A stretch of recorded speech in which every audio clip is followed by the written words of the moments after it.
Hello. Hello, can you see her? Yes, sir. Thank you, sir.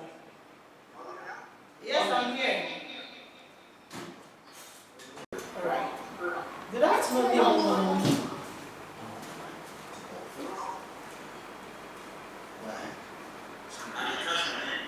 Good afternoon. I found Honorable Mrs. Maureen Stone in Joking. I'm onye Igbo na Igbo. I'm on ABS. I'm a TV newscaster and radio presenter. Thank you so much.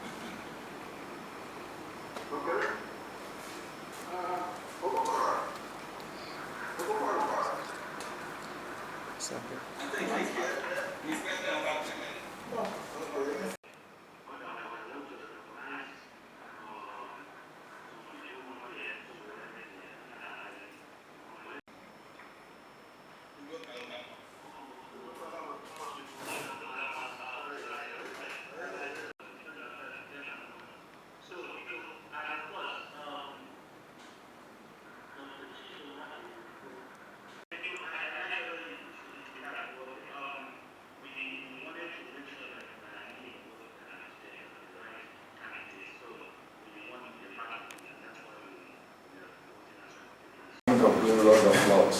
We thank you for the gift of life. And at the same time, you know why we are here today.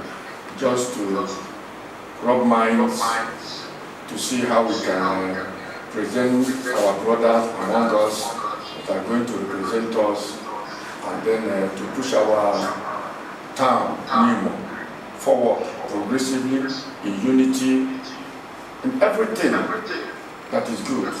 That's what we are aspiring for. And we are asking you to come and then dwell on the moderators, organizers, meet the participants and the contestants. That God will take absolute control, in excellent spirit, to respond according to your will and give them the political will too. Whatever thing they say they are going to do, they will do it to the glory of thy name and to the progress of our people. In Jesus' mighty name we pray. Amen. Engineer Dan Zelunjo Anape, Chief Emeka Asilenye, and Honorable Emmanuel Contact.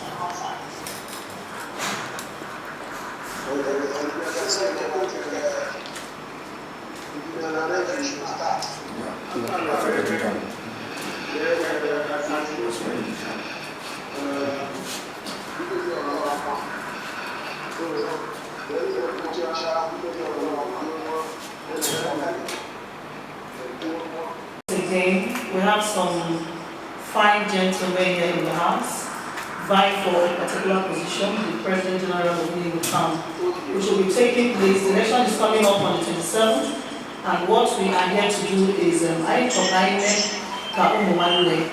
want that brotherly love that I saw when you guys came into this hall. I want it to be permanent in Jesus' name. And on this premise, I want to call on our first speaker, talking about Engineer Dan Zelunjo Anape. Like we heard my fellow moderator say, you have 1 minute to introduce yourself. People, on you. Afambo, Engineer Dan Zelunjo Anape, Anaribu. Abu Moyo Gurugwan, Ewe Nimo. Agent Primary School, St. Mary's, Secondary School, St. Michael's, Nimo. Jokwa University, now Madubeno, Zaria, where I studied engineering. Before my master's, now Bayero University, where I studied structures. Kuzi, NIMO Girls Secondary School. Kuzi Kwazia Kano State Polytechnic up to 2010 when I resigned or retired to set up my own company. I think this is much I can say for now. Thank you. You're welcome. Now, the next person to speak is Chief Emeka Asimoye. You have the floor. Alpha Mobile, Emeka Asimoye, Dikedorama, as conferred by Igbo Busi. Agbo Mafona, Religious Primary School, Makolo. Secondary School now, Government Secondary School, Makolo. Polytechnic, I have a diploma in Public Administration, BSc in view. Please, the audience. Can they speak to that now? Okay, how could we damage Speak to that now. But be like audible, please. I should start again. Yes. Your voice is microphone already. Huh? Your voice is microphone already. Alpha Mobile, Emeka Asimoye, Dikedorama, as conferred by Igbo Busi of the Busi Ancient Kingdom. I have a primary school at St. Teresa's Primary School, Makole. Government Secondary School, Northern Secondary School. Then Benue State Polytechnic, Diploma in Public Admin, BSc in view. I've had some leadership experience. I'm chairman of the People and Works Association, President General of the Ogosi Urban Landlords Association, Chairman NTDU on the branch. I've leadership experience and well. Maybe you will then some soccer kind of infrastructure to Ogosi Urban. All these things they make on the legal situation, the Kedorama, Ogosi Kingdom.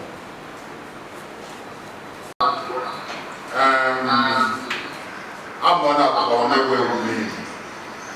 I'm President General NIMO TOWN DEVELOPMENT UNION. I'm going to NIMO. They are former National Financial Secretary NIMO TOWN DEVELOPMENT UNIon. I'm going to NIMO. They are National Provost NIMO TOWN DEVELOPMEN't UNION. So, apụtamu ka ndị ndị anyị ozi nwee ike dozie ihe na-eme na be anyị. Ejere m akwụkwọ na Ugboya Primary School, Comprehensive Secondary School n'Ọfịa, then finish here na St. Louis here, ebe ndị my WAEC. Again, my admission na Federal Polytechnic Oko. I studied banking and finance. So, I worked on when people are youth can jose nwee ike dozie ihe mebiri emebi na n'ihi. Daalụ. Or should we continue with the questions?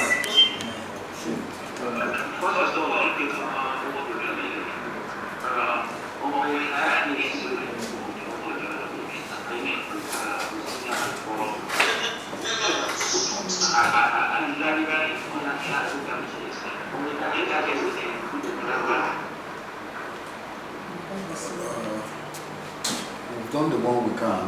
Engineer, Dan, please come to the hot seat. Come to the hot seat. Once I signal you to stop, you stop. Are we good to go? Yes.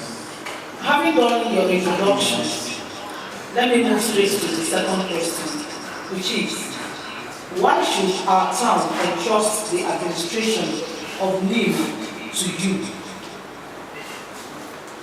Why should our town entrust the administration of NIMO town to you?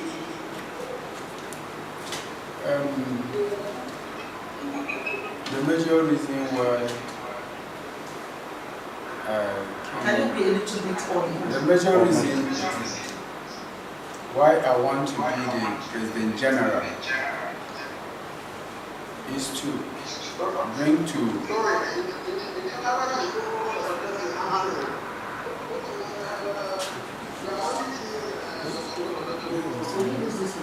Okay. Okay. Let me. Just mute it. Move to your mic. Okay. Can you see him now? Yes. Okay. Can you see him now? Is it better? Okay.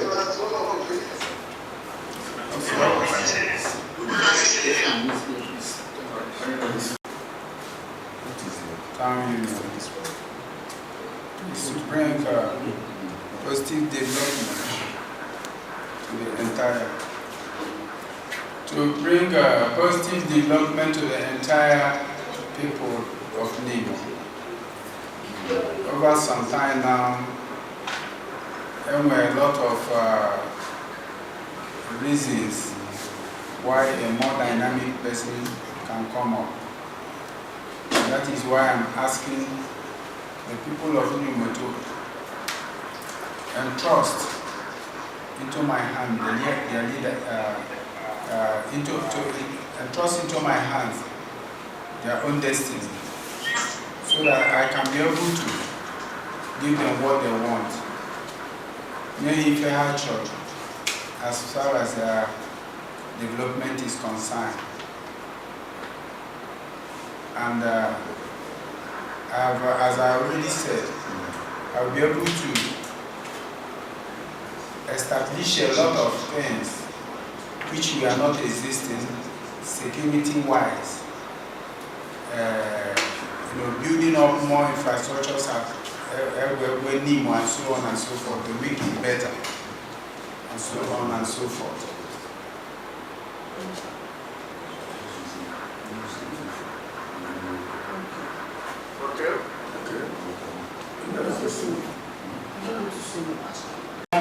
For the position of the PG of NIMO Town, what attracted you to apply for the position of the PG of NIMO Town?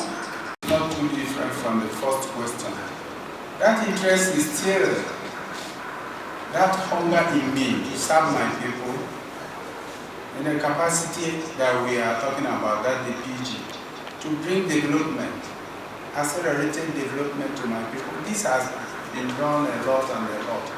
And I have been able to prove my point on my mark by the little development I have started already in my own village. So I want to expand this onto NIMO in general. I think that is what is pouring me to move ahead and do what is right to my people. Thank you. The next question. One of the criticisms leveled against the current PG is his closeness with the monarchy. If elected as the President General of NIMO Town, how do you see your relationship with the monarchy? When he's speaking of The relationship, as far as I'm concerned, must be cordial. Because with their signage between the NTDU and the cabinet, nothing will work. It has nothing to do with confrontation. It can never be confrontational. It is a total signage to enable all of us to move together to develop NIMO. And that is my take on this. I don't have any other, probably what people are thinking. It is a total signage. It has to work out, nothing more, nothing less. Okay. That brings development. Total synergy. All right. The next question is: what is your position about the sale of one land or any other identified NIMO land? What's the take? Well, my take is simple.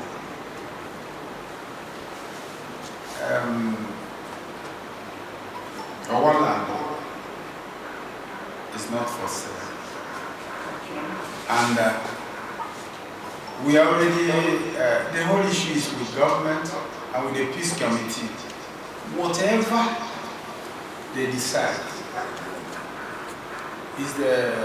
is final. and probably thrown to the people to decide. I personally have nothing to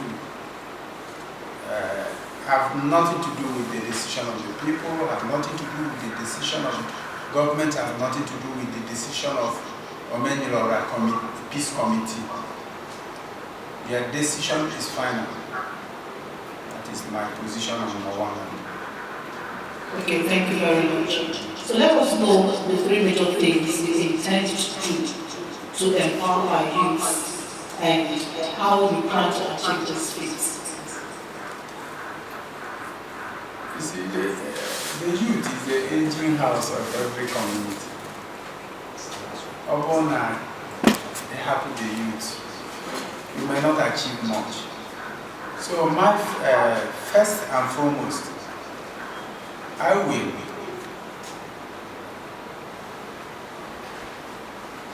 will teach them, or rather I will bring them together and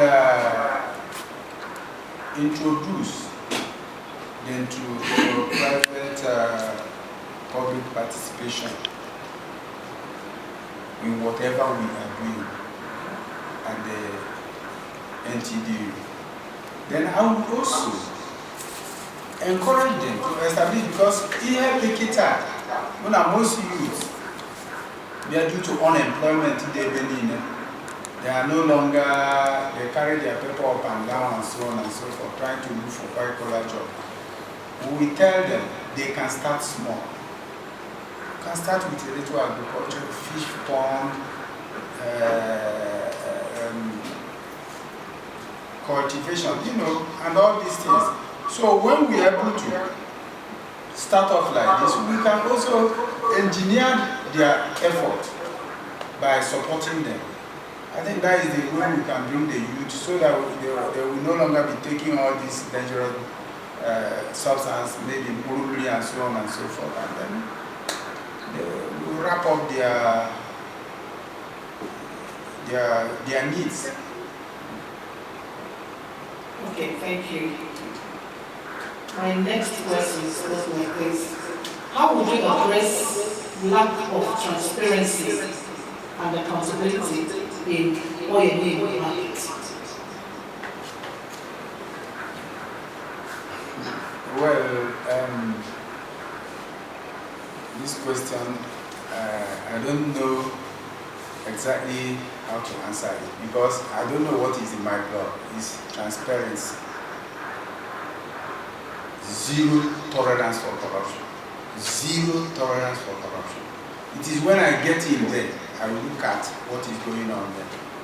And I'm promising NIMO people that there is nothing like corruption that will ever take place in any facet of that development in NIMO.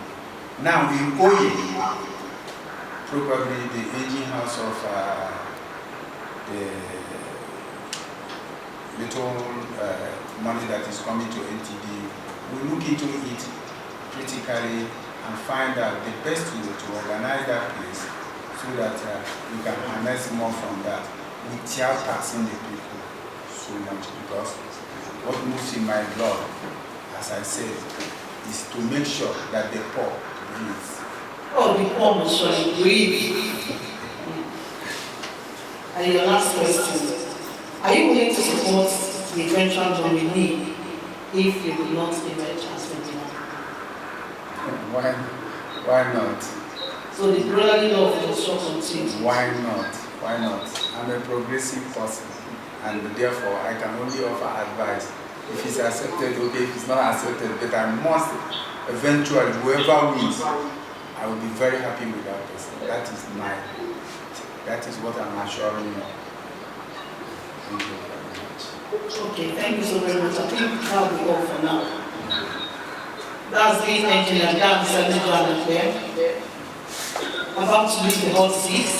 And as he's leaving, I want to invite the next person on the bill, Chief Emeka Asimone. Please come back to your hot seat.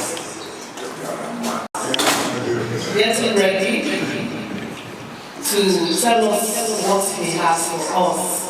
Are you ready? Yeah, I'm ready. Battle ready. Sure. All right, so let's roll. All the questions that the first speaker answered are what I'm going to ask. Like I said before now, that everybody must be treated equally because we are just one. And your first question is, what attracted you to apply for this position? Okay, thank you very much. My passion for NIMO attracted me to this position, to replicate what I have done for Obosi Urban and leave a legacy, write my name on the board. So that's what attracted me actually. And finally, to bring peace to NIMO. NIMO is a bit in chaos now. So I have had a history of bringing peace to Obosi Urban, because before I assumed the position of that leadership in Obosi Urban, they had issues. I came on board, and to the glory of God, there is relative peace today. So I want to drive development to NIMO, where the youth will be somehow gainfully employed, crime rate reduced, and at the end of the day, probably leave a big shoe where I believe in this stage. Thank you. And the next question is, why should a town entrust the administration of NIMO to you as the PG? You see, NIMO as a town, and for most communities too, we have three basic things you need in a leader, a good leader, a quality leader. You have somebody you need somebody who has experience, somebody who has capacity, and somebody who is close to the people. I have experience, like I've told you earlier when I was introducing myself. I'm chairman of the Local Nurse Association, president of Obosi Urban, chairman NTDU on the branch, chairman EBU on the branch, and a host of others. Now with this, I've garnered some experience on my skills. For some people, I was looking about what I've been able to achieve. Before I came to Obosi Urban, I'm a relative case, like I said. I was able to bring peace there. I have attracted government at all levels, ever develop Obosi Urban. Perhaps some of these things I will highlight later, where Patali Obosi situation, we agreed. The last time I called him, KT, I didn't know KT Obosi Urban now, choose your project, 20 million naira. He promised that now if I can do it, Obosi will immortalize my name. I've been able to bring government to do roads. In front of my house, I have Card Road. I attracted Uche Kunife, she did that one.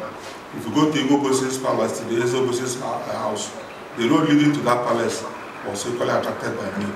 I've attracted the governor in the past to do roads for a good road network for Obosi Urban, too numerous to count. The current governor is still doing some for me. So these are the things I also would wish to replicate in NIMO, to make NIMO her lost glory, will bring back her lost glory. Okay, thank you so very much. All right, one of the criticisms leveled against the current PG is his closeness with the monarchy. If elected, how do you see your relationship with the monarchy? You see, I have a close relationship with Obosi, irrespective of the fact we live according to the Constitution. You see, the Constitution remains sacrosanct. Once you live in accordance with what the Constitution stipulates, Igbo has its own role, the PG has its own role to play. So, will I have a harmonious working relationship? We must work in synergy. Where it is his responsibility to do this thing, you let him be. Where he wants you to assist him, you can assist him. Where it is yours, you do your job. It is only when you put in experience people in leadership, that's when you have such problem. But when somebody is honed in such skills, when someone knows his onions, I mean, it's a day-to-day activity. I am telling you most of these things because currently I'm still in leadership and I know how we relate. So I do my job diligently the way I ought to do my job. If he wants to cross the other side, you tell him, this place is my own responsibility, this is my duty, this is the constitutional duty assigned to me. And he listens. But when you don't tell me, he doesn't know. You continue to make a mess of the town.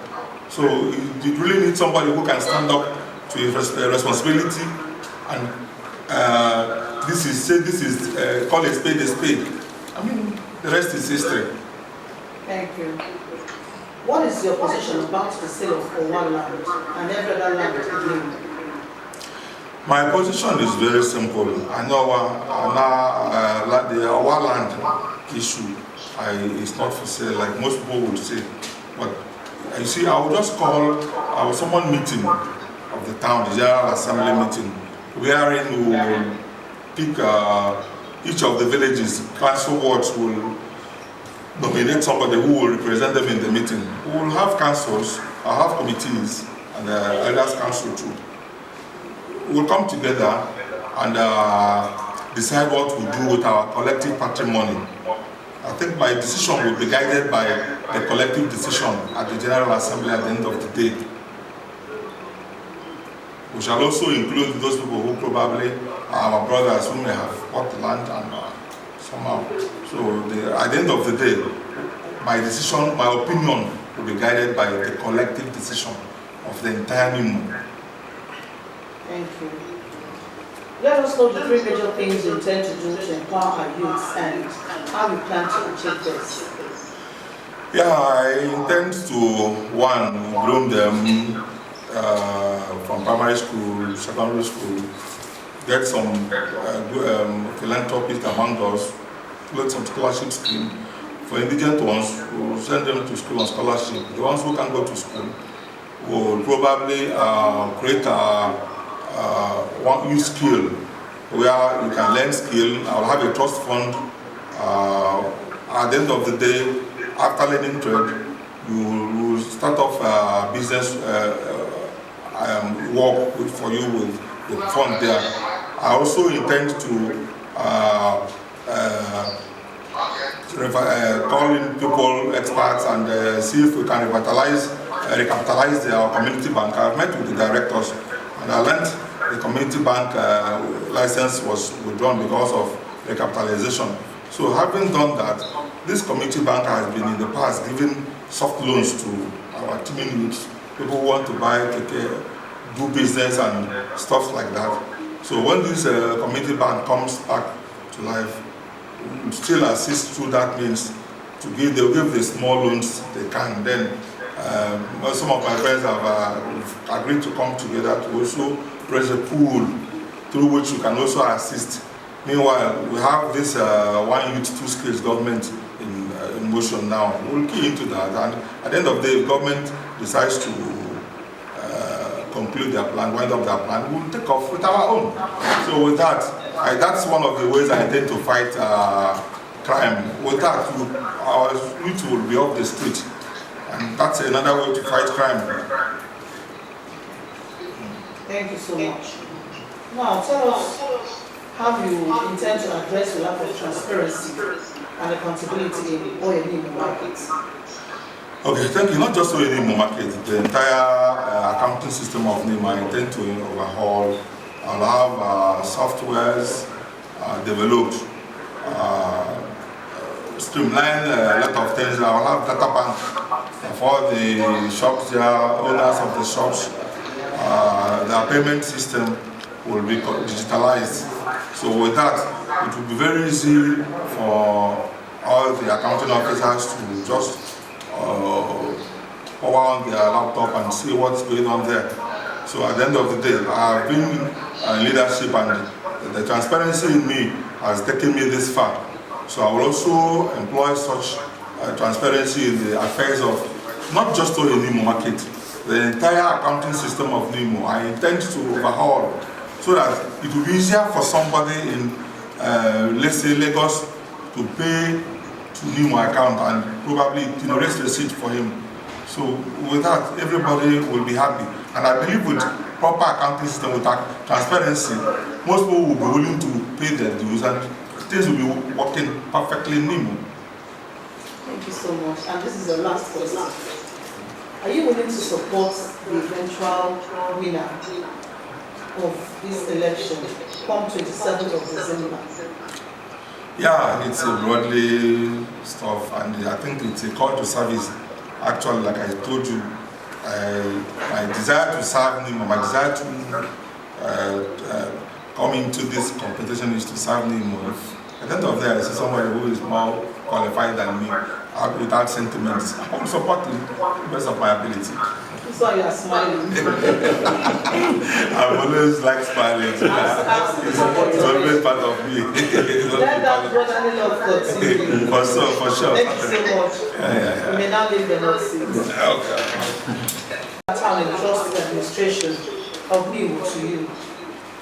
Well, ihe mee nji wee serve my town as a President General bụ na the leadership of NIMO adagazi otu o si kwesị ịga. The leadership of NIMO as of 6-7 years back was completely.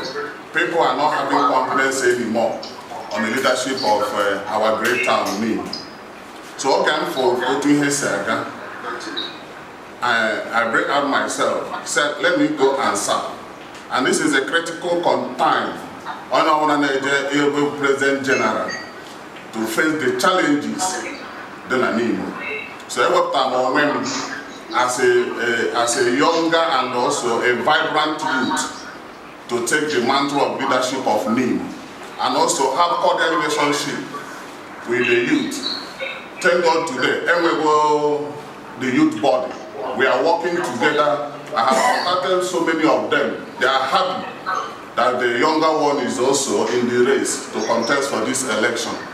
So, having gathered so much experience when I served NIMO in various capacities, among the loopholes, problems I have served under two leadership of two PGs or 3 PGs.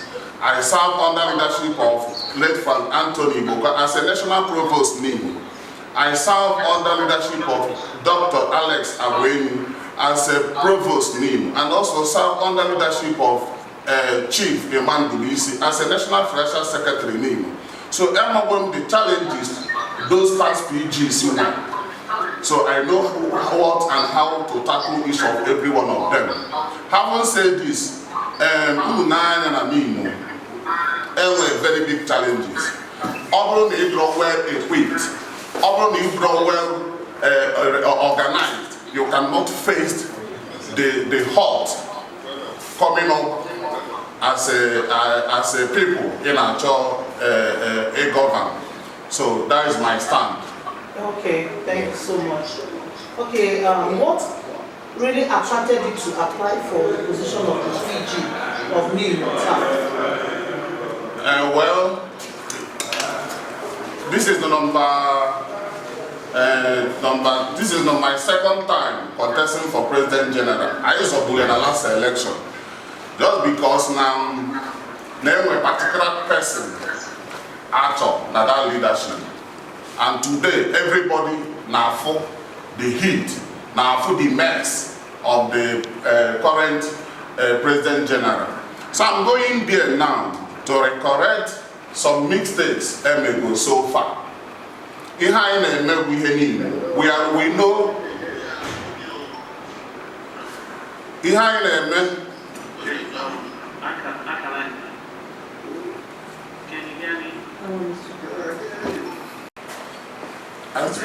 Okay, so let me go to the third question.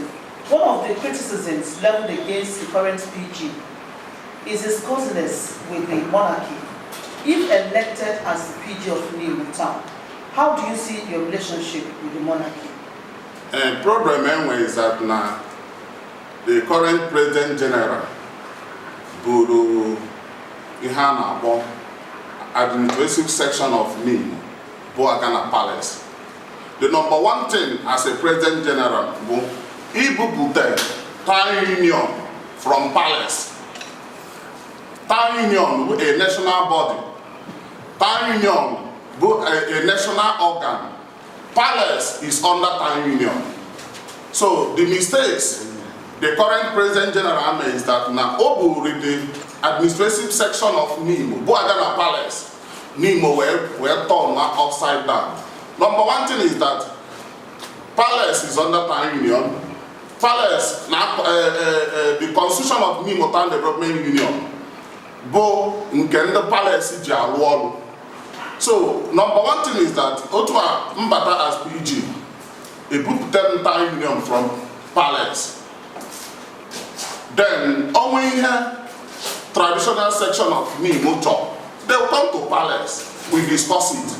Not EBU Town Union who are gonna Palace. There's no way you can walk if you accept or continue having such leadership.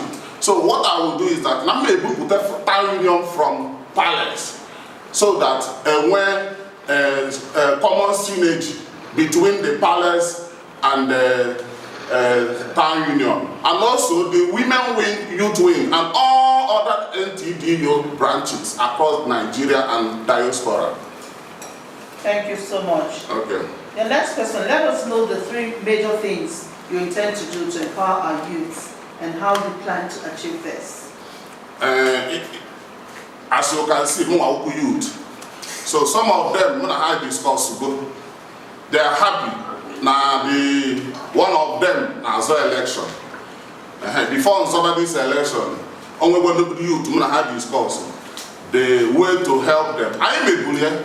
When I was a national provost, I am empowerment. When you come to NIMO today, we have a scholarship and empowerment account.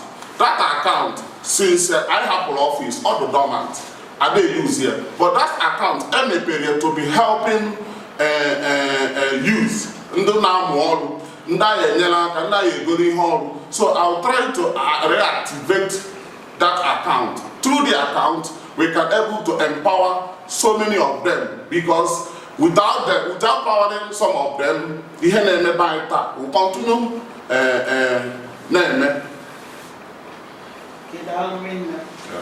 My next question, how would you address lack of transparency and accountability in NIMO market in Nigeria? NIMO, a total mess up NIMO. Having said this, I want us to happen because of Mandana shop file, Mandana and ego ni na wana na town union on. So if I elect as a president general, the more one thing is that the number of shops do not yet. We must know all of them. We must know each of every shop. Oh, when do be now you well shop 3, 4, 5. Well, I found what shop do not yet. So this is the places I mean impunity. Those impunities we must reshuffle NIMO market, the revenue and everything, not only the NIMO, every aspect of revenues is and everything. This is where I need the shop now everybody do happy. Now correct mistakes in now NIMO will come back to her glory again. Okay, thank you. Assuming you did not win this election, how willing are you to support the eventual winner as PG? Well, you need a catch. What on the money you win, but I will not win. I will be more happier. I want any other of my contestants to win. I will hug him and also support his administration. I don't desperate to be the president general. I don't desperate to serve me. NIMO form that I can handle the mantle of the leadership. They can do it. Then we move forward. Thank you. You're welcome. And that brotherly love will sure continue. Okay, thank you. So you are free to leave the whole seat. Okay. Yes. Are you hearing? Yes, sir.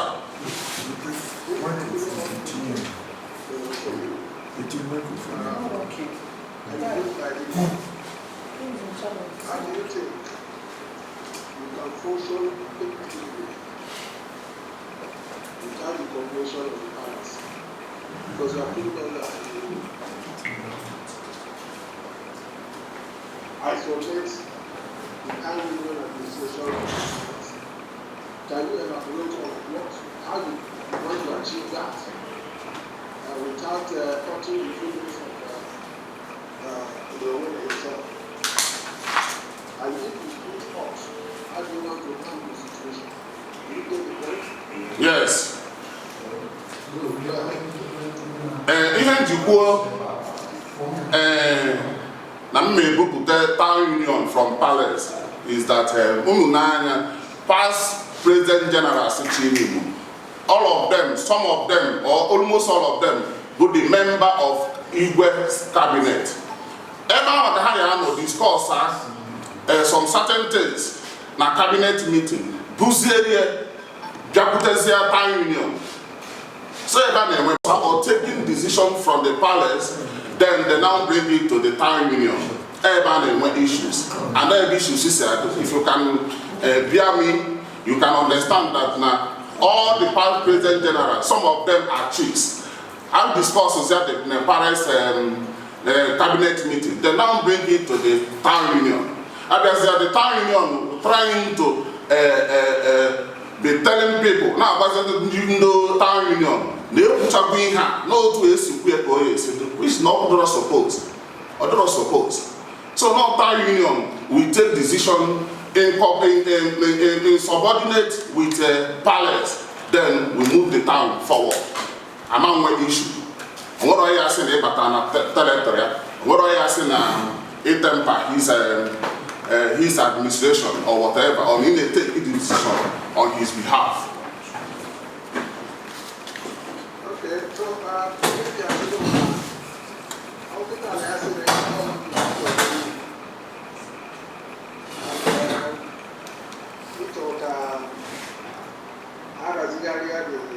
leadership structure, the current leadership, the are you going to start the constitutional review of that?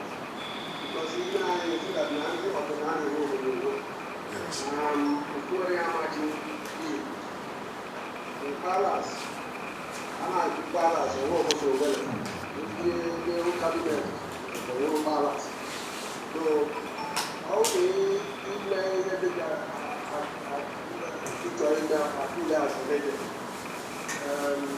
but he is back here with the constitutional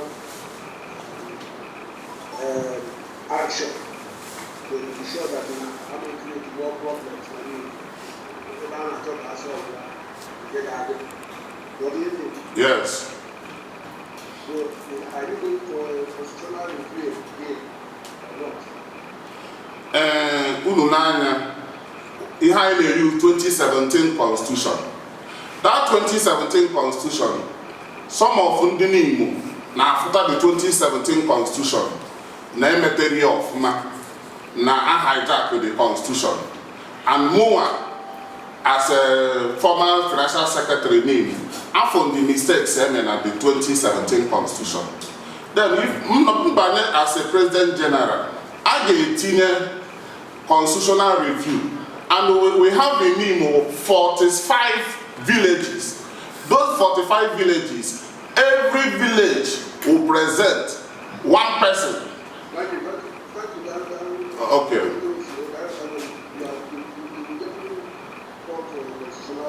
Yes.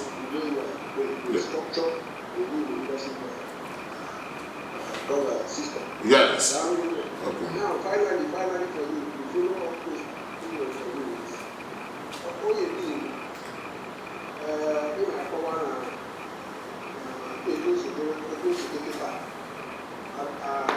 lot of problems.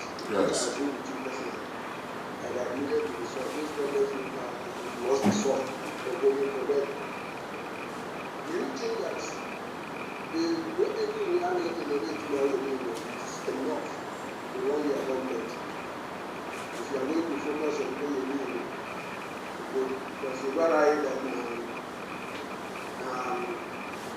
the barrier in other ways is pushing the years generating. What do you mean? Yes. Focus seems to be on what you do. Is that going to be a work for you? What do you think that will come from what you do? Ngwa ya eziokwu, revenue a na-correct oil n'Imo every oil is 13,000 naira. 13,000 naira every 4 market days. Then, all the very poor, or any other means, NIMO say revenue, abrupt clearance, and yeah. So, all you NIMO, as President General, I'm under focus. Na revenue si no yeni mabia because as we stand today ihe na ewete oyeni Igbo is 13,000 naira and the salary ana to the workers in no ye na 10 million is almost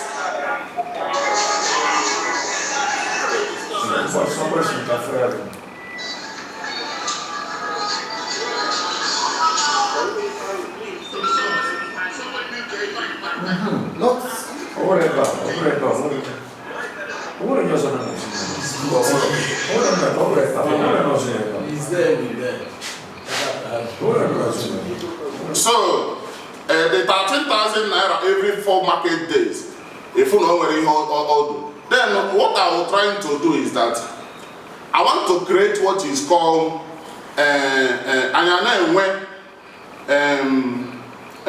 all those markets, tickets I need in the tickets I need in the keke, so that we can able to have what is called enough revenue. I do an around. Then togetherness with ego and clearance. So if we merge it together, we can able to function as a president general. Because everyone is very, very poor. 13,000 every all your market days. Because I have the experience because I'm not good here. For 13,000 naira. Okay. Okay, so the revenue generation is an issue which you have to have in mind. Okay? Yes, sir. Good. So finally for you from me, the moderator, I think this is Jane the vigilante team. And I got you when there's no revenue. Any plans you vigilante team. Ever came with critical issues. When I was financial secretary NIMO, I did the security NIMO. You can go and verify. When not there as a financial secretary, I now offer salary before 25th of every month. But I see inside as financial secretary NIMO. For they do over 8 months, for they do over 1 year. Some of them in our form similar when we was in the face when we was a face at NIMO, and they define over. Then people now think there be magic in there, but then I went out for the salaries. All very simple. You have to remember as a face is that now we have a relationship with the bank manager, First Bank. Sometimes the money I will not see the money to pay salaries. I will go there. You are the bank manager, say you need overdraft so that we can pay salary. And that's why the money. So name me on our work. The hand spend na security NIMO is 880,000 every month, but income na security account is almost 200 and something thousand. So the buaka. I won't check out the man being with an man control, more we can name operate if you name. So I know the system, I know how to handle the security aspect of NIMO. Then reshuffle the security. Some of them are also weak. Some of them are also unfunctional. Okay, I'll see where your mind is.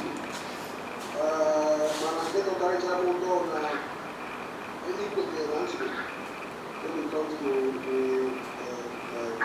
the sponsoring of security, I think Chief Moderator will call in the next person. Yes, I wanted to answer the question right now. I wanted to clarify to Mr. Daniel that all people with due respect, I know what I want, but people who stand by our side. Because now it's only for senior people. And all who are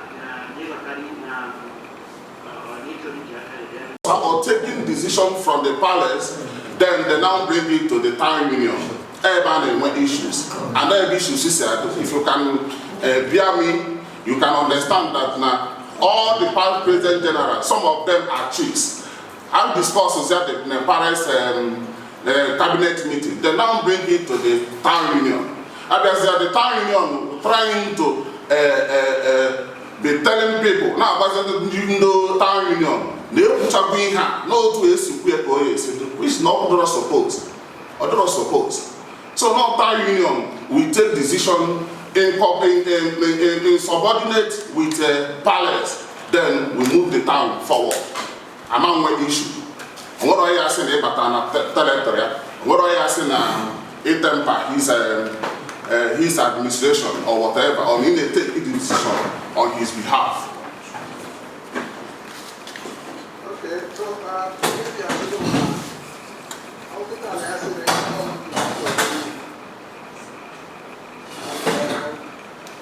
we talk how does the leadership structure, the current leadership is the clear and new data. Are you going to start the constitutional review of that? Because even I think that nothing of the man is over. Before I am actually in palace, I'm at the palace or what was over the cabinet, the whole palace. So, how do you play the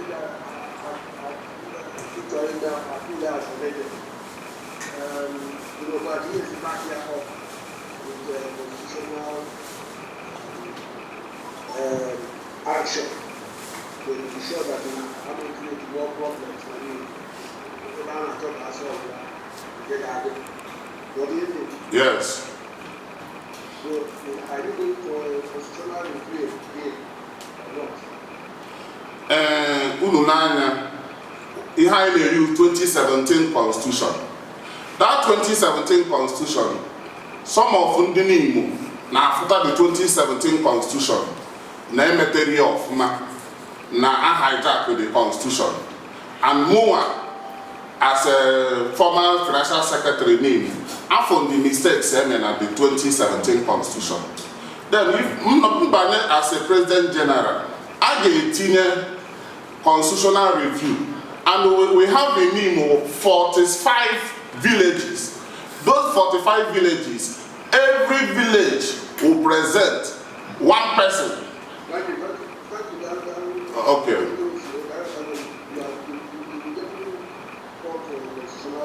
Yes.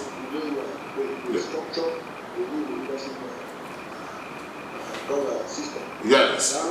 Okay. Now, finally, for you, you follow up this all you need. I for one, a lot of problems. Yes. And I needed to solve these problems must be solved for going for them. Do you think that the way they do reality in the way to know is enough for 1 year government? If you are going to focus on what you need, because the barrier that the barrier in other ways is pushing the years generating. What do you mean? Yes. Focus seems to be on what you do. Is that going to be a goal for you? What do you think that will come from what you do? Revenue and correct oil NIMO every oil is 13,000 naira. 13,000 naira every 4 market days. Then all the very poor. Or what any other means NIMO say revenue. Abrupt clearance and So oil NIMO on as President General. Amanga focus na revenue si no yeni mabia because as we stand today he had a with all you need is 13,000 naira and the salary anaku to the workers in no year now na time million is almost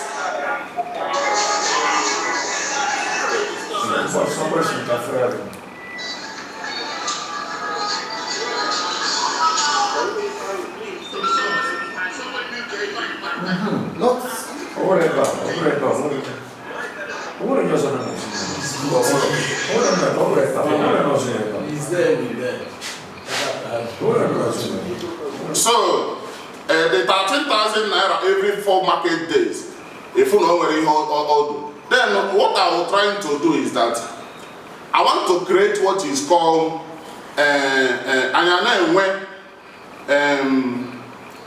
all those markets, tickets I in the Okada, tickets I in the keke, so that we can able to have what is called enough revenue. I do an around. Then togetherness with ego and clearance. So if we merge it together, we can able to function as a president general. Because ego and oil is very, very poor. 13,000 every oil market days. Because I have the experience, because I'm not good there. For 13,000 naira. Okay. Okay, so the European generation is an issue which you have to have in mind. Okay? Yes, sir. Good. So finally, from me, the moderator, I think this is Jane the vigilante NIMO. And I got when there is no plans vigilante NIMO. Ever came with critical issues. When I was financial secretary NIMO, I did the security NIMO. You can go and verify. When not there as a financial secretary, I now offer salary before 25th of every month. But I see inside as financial secretary NIMO. For they do over 8 months, for they do over 1 year. Some of them in our form when we was in the face, when we was a face at NIMO, and they define over. Then people now think every magic in there, but then I went out for the salaries. All very simple. You have to remember as a face is that now we have a relationship with the bank manager, First Bank. Sometimes the money, I will not see the money to pay salaries. I will go there.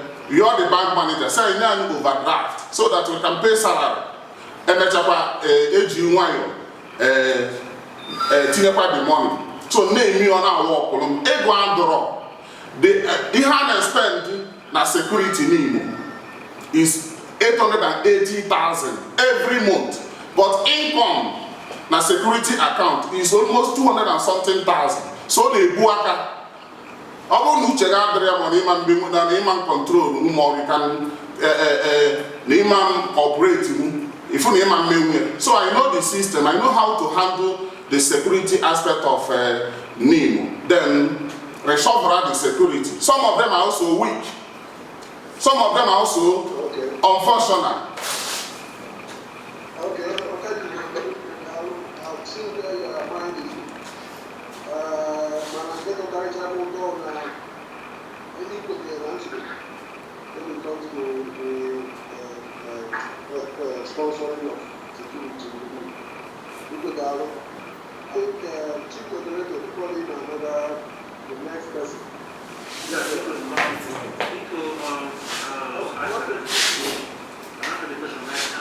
I wanted to clarify to Mr.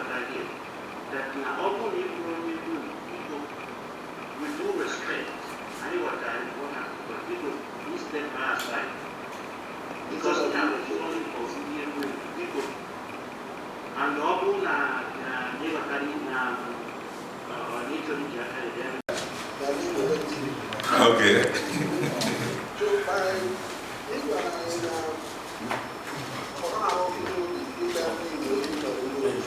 Yeah, correct.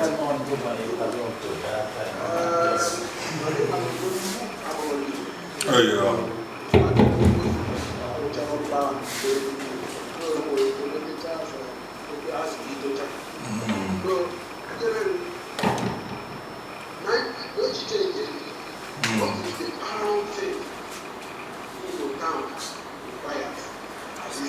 Sorry?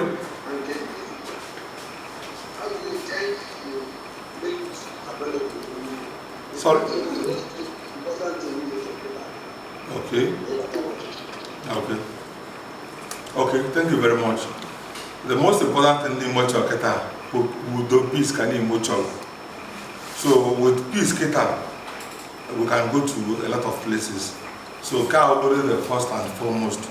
Then in furtherance to that, the issue of another saga more of the issue leading to most of these problems. I intend to resolve issues on like I said earlier, before I came on board, and I didn't want such fracas, I didn't want dispute. I came and used my managerial skills, so I will come on board, then issue of oil market too, one issues, allocations and for the vendors, people were displaced at the market. We'll resolve these things, and the rest will be history. Use of constitution NIMO. I mean, with the other Gaddafi, I think this is just the paramount thing NIMO need the data. MHS and the other ones will now come up here. For now, we're going to do the NIMO data.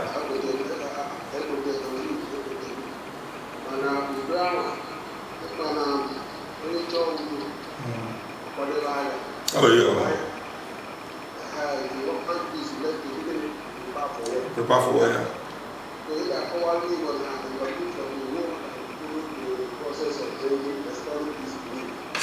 Sorry, is it? Process of restoring Okay, process of restoring peace. Okay. What I will do is, like I said earlier, I will summon town hall meeting, I will summon general assembly meeting, where everybody will come together. And one delegate, one representative from all the council wards in NIMO. The branches too, local interests can also come. All the councillors are there. Then, a representative from the palace. I am Alana. What do we want to do with Anowa Katanesu? When we resolve here Basala Anowa, I think 80% of the issues are to go resolved. Then the other ones of Basala and NIMO, they were very easy to do. Which are the money and the shop, no any displays. Another displays, no NIMO can come. And when they hire them, and only with the grievances here, we'll resolve that one and that. Then the other ones for no managerial skills which I have and expertise. What I will guarantee the constitution, made a lot of things, and the rest will be history. NIMO will go back on course as once peaceful time will be. Okay. So NIMO will do more. How about the division of the councillors, on wards, on the two major divisions, because I don't know someone on it, but I mean, I'm supposed to us plus them. They were us versus them. And they tend to see you as one of them. How do you reconcile the one versus them? About us, wards councillors to gather them. Will you gather the people of two different sides of the dichotomy? Yeah, certainly I will. Like I told you, as an actually church, you know, only lead to this problem. So, Ijelo attack that main issue lead to the problem. The rest will be history. Though then for other pockets of problems, they were attached to those ones, but that one not the main issue even for now. Our meeting resolve here Pasala and Norwa would have resolved 70% of the problem NIMO for now. Like I told them, with the issue of NIMO, some people were displaced.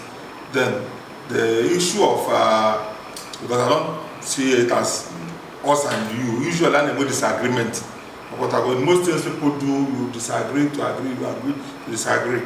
So those people with disagreement on certain issues, those things will be resolved. Like some of the agitations are where constitution will prevail, reign is supreme. For which I have said, constitution shall be my guiding principle. So most of these things we'll invite everybody to a round table conference where everybody will be allowed to his view. Onye kwucha. Sorry?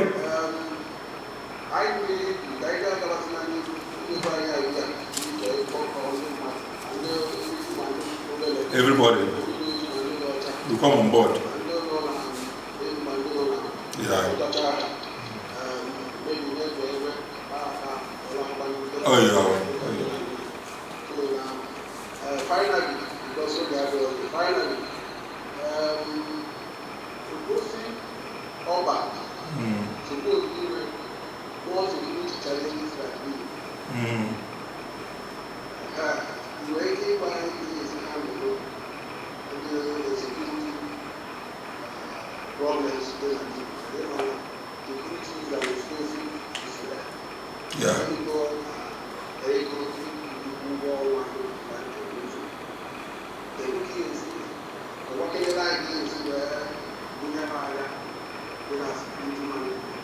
Okay. Thank you very much. Like I said before I came on board, Obosi Urban was a serious security challenge. We did the wonders. One owner. You see, I will overhaul the security system architecture of NIMO. I will also key into Ghana for villages. I can so what so much challenging. We will adopt that one at the entire NIMO. Then what's that central vigilante for NIMO? And here do more the capable employee. Then I want to have enough manpower. We will also employ from outside. Then equip a half market change. We will have a more digital security system. Then with that, therefore I will contain this crime now because this issue of is a challenge. But then I believe break down in confidence and lots of confidence and leadership NIMO. I am but most people don't pay because when I those who don't believe in Ghana. So when I came on board, also coming from the branch, I'm branch chairman and I'm of challenge design more as a person at times. In Nakota branch, if somebody has a need, maybe not a secretary, I say no job. At times, if you don't never or more can you label submit or most branch chairman I have. But the problem at times, the more data system from my own battle with your votes. I will overhaul the system, develop a software where people can pay and generate a receipt. This idea of maybe I want John Okeke Nebung, when you're John Okeke na if then John Okeke Kogo, apart from Okeke Kogo Nebung, we put sign if then Columia open up. On the most people, for a heart as a Kogontina, Habia, Kerafontina, I have need for a Kogo, they will not go. Go to Kamba, go to back on Brian stores with my executives. Educate them. Once things be the government, people will start paying. And I also, like you also should know, security with every man's business, like Obosi Urban. And I once in a while, I have bought some people and they're telling the same well. For them to donate, yeah, I'm wear walking stick. Pardon me, I'm going to have it out. For them to donate walking stick, or for them to donate granite, if you understand what I mean. Donate motor. So for the people provide that fund, and then you are so efficient. Once you have for transparency in the year, people will come together and support here because security is everybody's business. Okay. But now finally,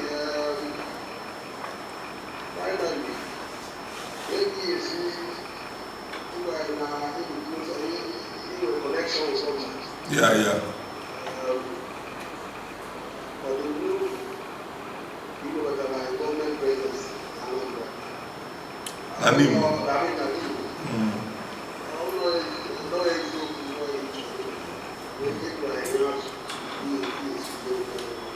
Okay, like I've said, some of these security architecture and Obosi Urban, some of them serve for some of this. It's like most of these things that the domicile in the government. Now you want somebody who has the capacity to get these things. I have the capacity. I put our close security cameras. Some of these things we are donated by the politicians. Before she lost in the election, also now she will give us street light in most of the places.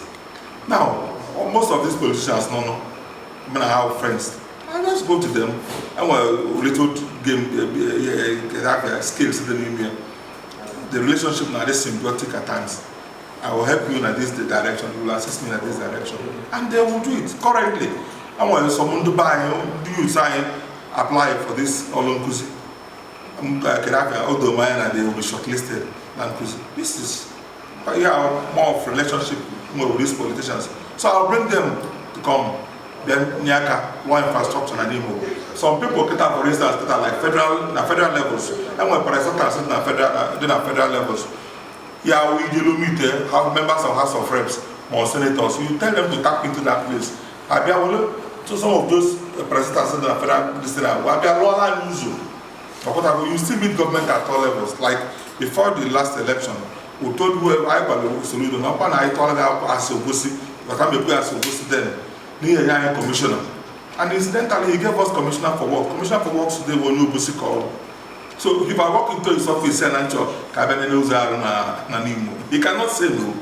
I heard you want so the senators are my friends. The members of House of Reps, luckily, if he doesn't know this is, I will also advise him where how to do the thing. Sit up. If you know people like Lindy Bazo, they got to go for all these places and scout out for infrastructures, but they don't more and a whole lot of them. So you need a proactive leader. Sorry? Thank you very much.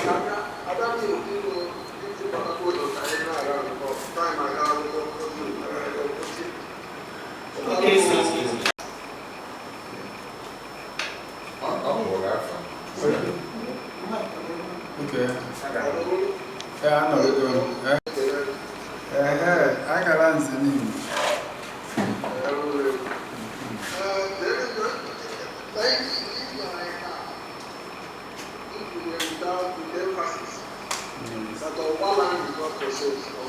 Yes. What exactly how do you achieve that purpose? Okay. You see why it is not for sale? It could be a kupasi. Now that Owa land and other lands, so many people here. And why I do emphasize on that a lot, on our not some people are there, big engineer. My can embrace him on your making none cause on ever had a job to walk on or one and the security knows ever. Now you can hear Snana lazy. For us, never an alcohol, my father caught. Please, can you help me? Ever I can see when knowledge where banner no one is not for sale. You also see when I did no Namana Rogoa, so Chianim, and for that reason, I did and I made it loud and clear to everybody, and so fight was here. So I know why I know move for everybody non and NIMO. And that's why we took it to government. I was in government house, I was in state assembly, everywhere, shouting at the top of the roof. Now no one had there, and eventually the case now is with government. They are now going to produce a white paper on that one. A certified peace committee. They are now working on that. Now no one had there. I fought for it, and we are still fighting to make sure that Adele Anakazia no Kozia and you would Yagija no women. Makajun Kita Simke Yagija women, Nimonina no corner where and Megan Yagija no women. Then they don't well because part of the problem I will there are branches here. Why now no one actually can't one actually nothing. And you know where I'm coming from. My great grandfather, Warren Chief Nanimu, and for that reason, nobody can just enter there like that. I got one young man on an email. What branches? Then maybe not go. I will allow you to go into the history of. All right. I've got to. I'm going to go to. It's all right. You're welcome. On a camera, like you said, on a ball, on a bar, on one line, and you agree with you.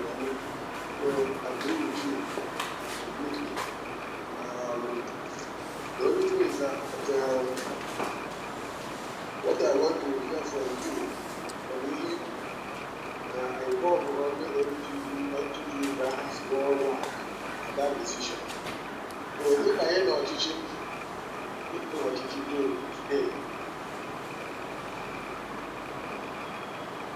how do you plan to involve the NTDU branches in how they're going to be in each of their region? Because look at that.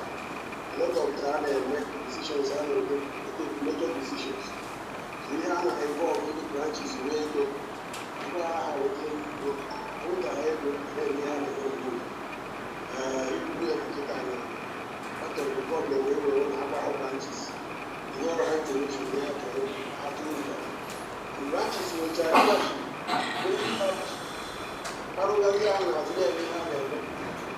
and I think that the problem from NTDU National, other than I compromise, the one where I feel so as you know, I architect of EGB, the day what is the one of the branches they had to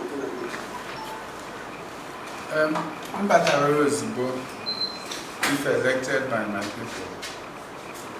The first thing we make sure that any decision, major decision of the branches are and maybe here and go.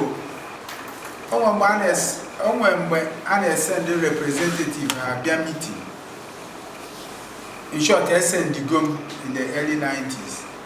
Their meeting, they represent here Kano branch. So I may be here, man, at a certain stage.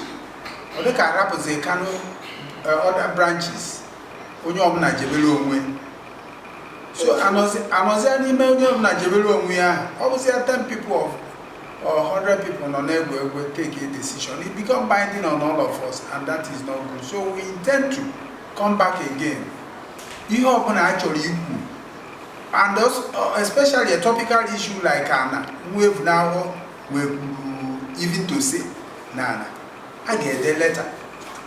Just making sure that everybody or every branch, especially the most important branches worldwide, let them let them contribute, let them discuss, let them also have their own resolution and then send it back to the NTDU headquarters. From there, a Bokoti here on Bolia Jevena Egwe, I will see about and discuss. And so I intend to make sure that now that method, it does say branches are and in so doing, branches are quite happy. Maybe here and they go about revenue. I walk over mother join or mother more, here. Oh, when mine are poor, you want it to a fire. No, they will see a Ugo. If you have a beer, you want 2 years, 3 years, 4 years. You know what I'm saying. In Bosia, a man who got in your branch. Nandi Anumana Eba, a record. And that is why I'm saying corruption. We are all the noble. I will make sure that a well corrupt practices in Agazieba. Oh, here that one of the contestants in Quanta has said it clearly that they go and wait as revenue from oil and other sources is too mega to sustain salaries and whatnot. But it is also imperative that now America branches now who go far and no one who will record of everybody. Mbosi of Nenata asking me to go 2008. It's yes. That not somewhere recorded na your own branch.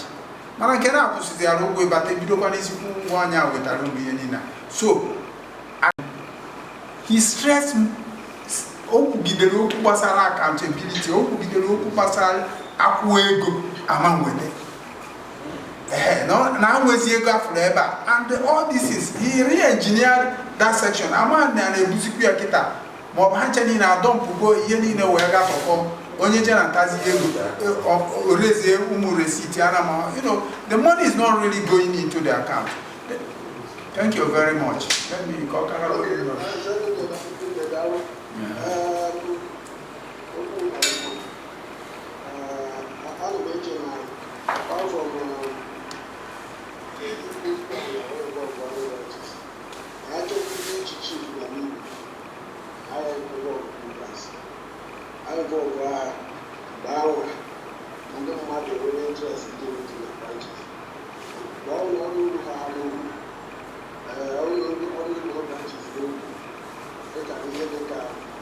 that kind of sensitive thing and the decision and the memory. But maybe on the memory is on the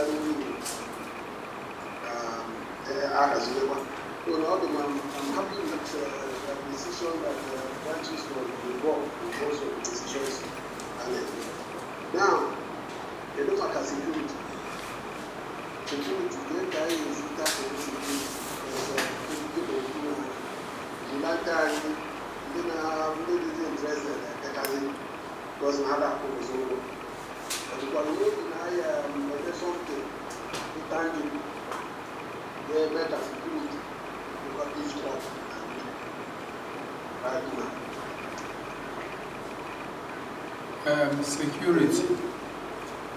Security is very paramount to all.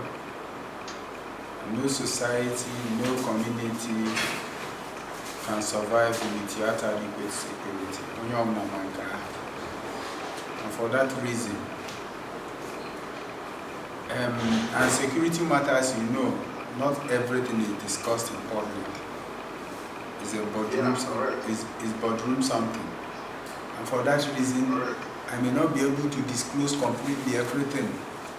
But I'm telling you, I'm telling you for sure, we will introduce some certain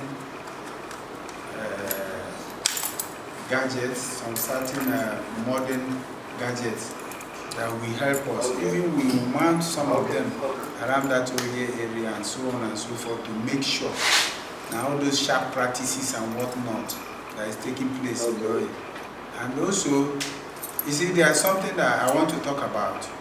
You see all these OES stores that we are giving to people. I got recovered CPU. To happen. People has cried and come to my house. Seen they go now for over. HBO oji na alu enya na atutego na atue. Ana atutego na atue na atutego na atue. Kiye ni na ha na atutego ha atue not till now na enye be ya shop. All these things is things more I only go hard to do. We start looking for whoever money is given that has not provided shops to India with that their meager earning. Mother no kata ozugida has 10,000 or ozugida has 10,000. And where here the abandoned property that will remain in that area. About 3 buildings for a very long time. It can't happen under my leadership. You must start a project and finish it within time. I can never what I saw as a graduate engineer when I joined Water and Dance Services. I went in a cave in Zaki, Dam. Trillions of naira were put in preliminaries to just provide our own comfort, schools, primary schools, secondary school, everything, and it was abandoned. Up to today, over 10 trillion is only on preliminaries, which is always less than 5% of contract. Can now buy it in a so all the are talking them and him. It can't happen. Somebody a video shop, Luanya halfway, Jawareba now about 1 kilo. Siniana nearly developed. It can't happen under my watch. So the first thing before those houses if forever, they will be completed under my watch and the owners given. Thank you. You're welcome. I'm very personal now. Sorry about that. You can. No problem. Where do you we are rejects today? My People we are rejects. Is it to the constitutionally requires to present you to me for this election, or is it to unlock? Because I election can go for an unlock. The way we are rejects, don't think that they are there. The way we are around, we are doing no harm.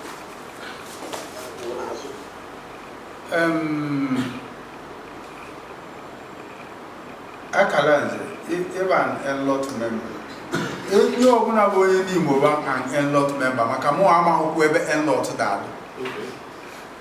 Ordinary Kita, ordinary Kita. If you open my phone now, 400 bar. Etiagasin, the Ogoran came where that is just the truth.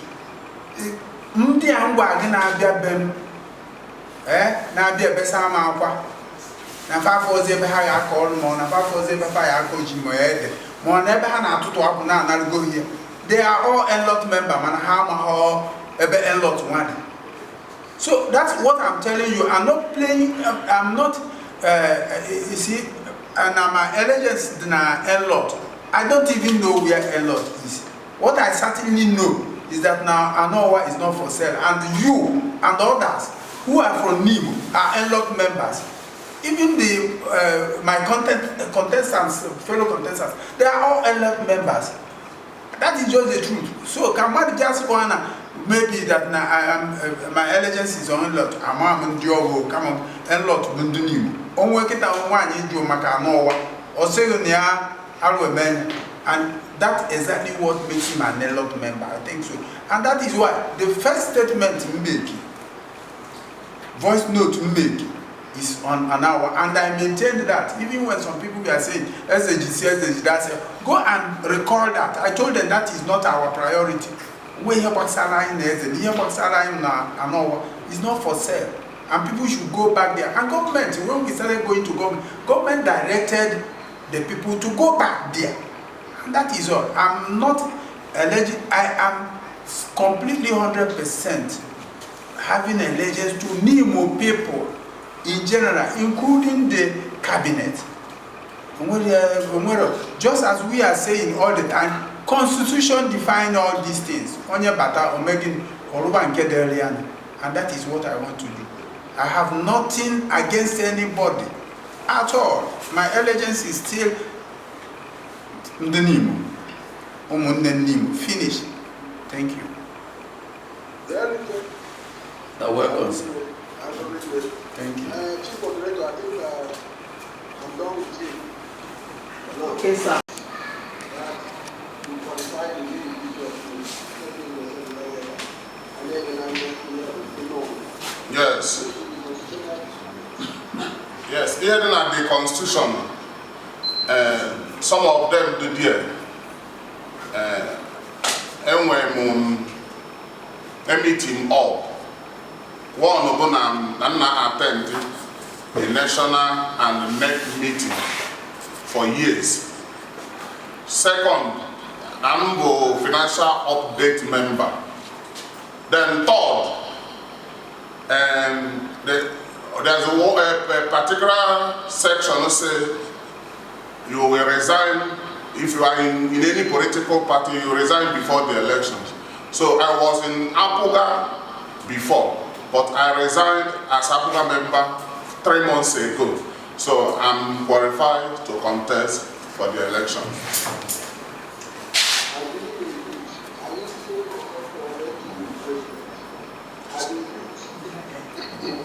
Sir?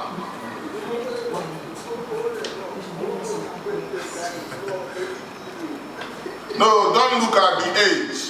He had at all with the quality. At the age, he need the capability, the competent. Yes.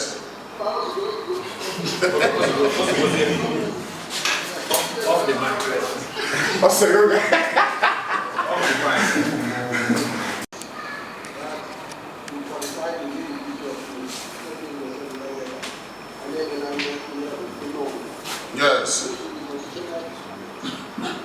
here at the Constitution, some of them do there. And when a meeting all, one of them attend the national and NEC meeting for years. Second, I'm a financial update member. Then third, there's a particular section that says you will resign if you are in any political party. You resign before the elections. So I was in Apuga before, but I resigned as Apuga member 3 months ago.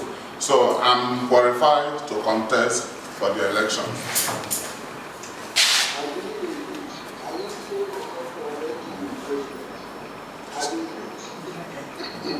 Sir?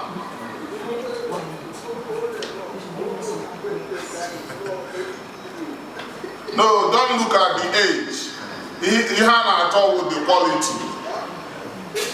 At the age, he need the capability, the competent. Yes. Off the mic. Off the mic.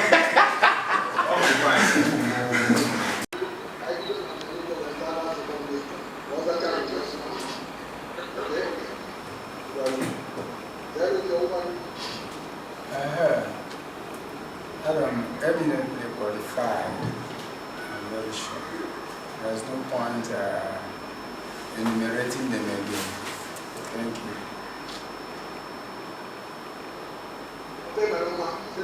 Okay.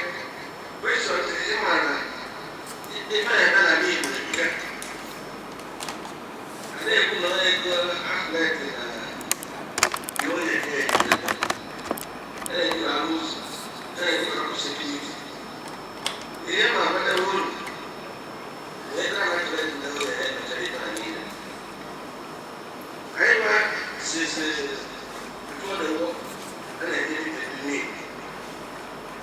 We're born at this united. When I had balance sheet, I want to do that.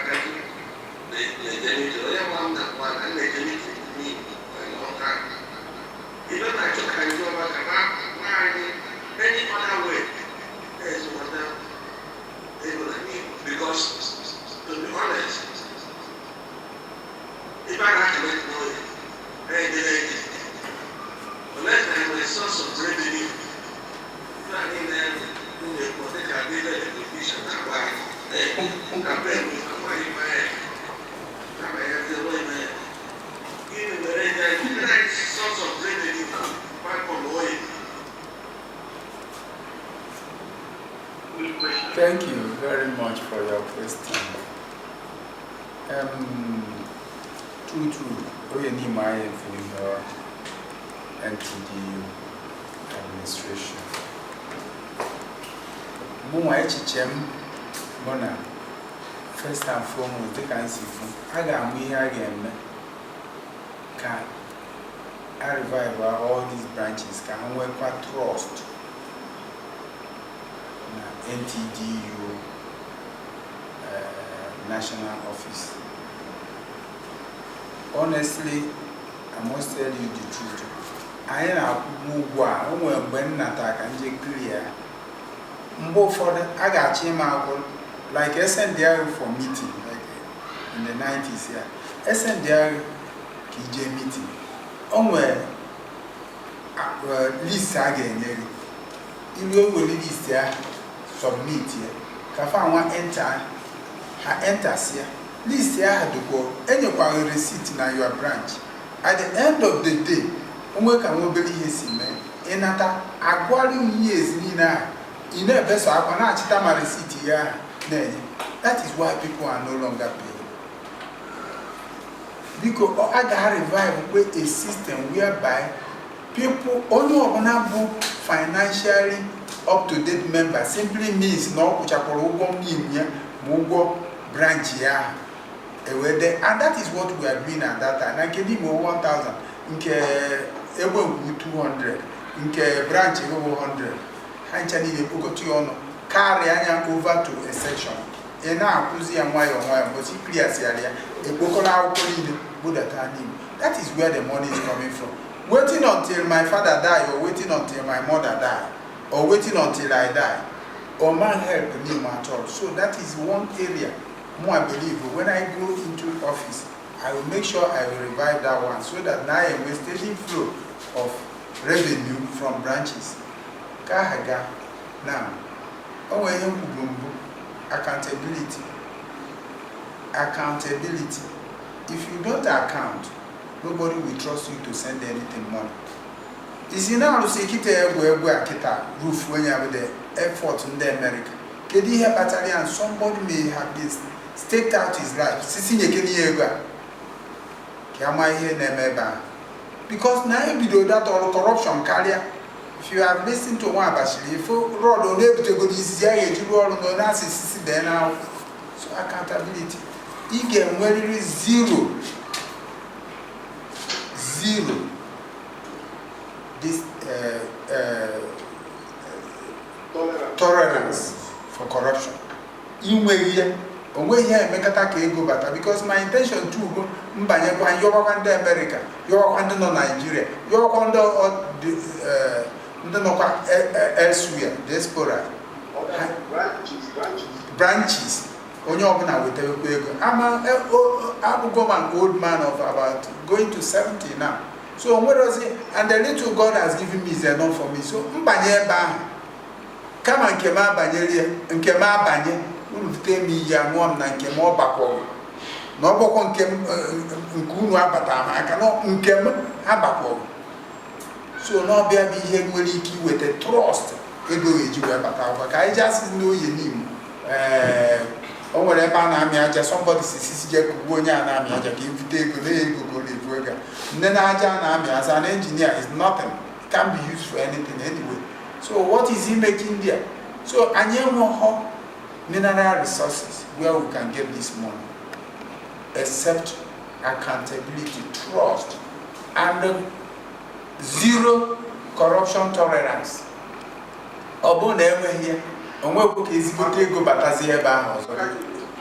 Thank you. Yes. I don't know ready to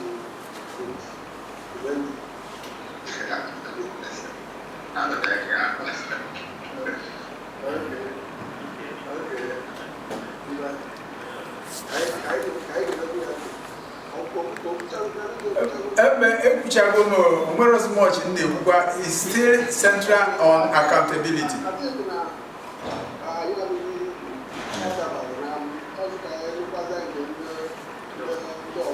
Okay. All right.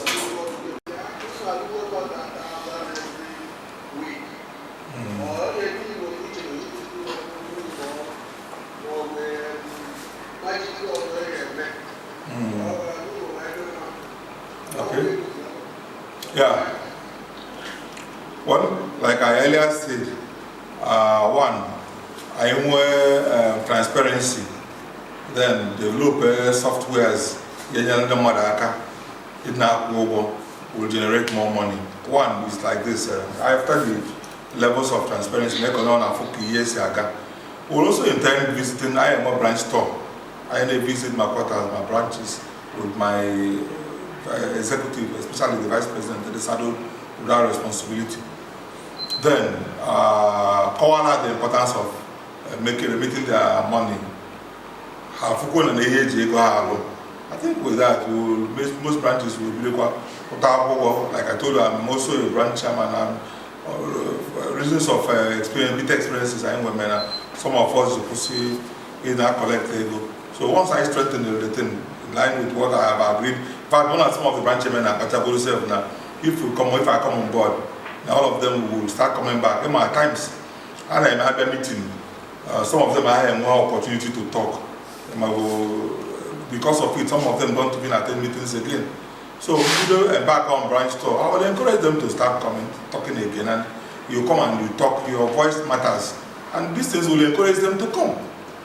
So with that, I am where Kerafia streamline with the softwares. They go around, but then, like I've said, here was some other development. Foreign can major in from government at all levels, I will do. Then others then will public spirited in the NIMO by what they go in high in Yakwaka, Nihana, Mekwa. By way of free contribute, they go cluster therapy, development of certain issues.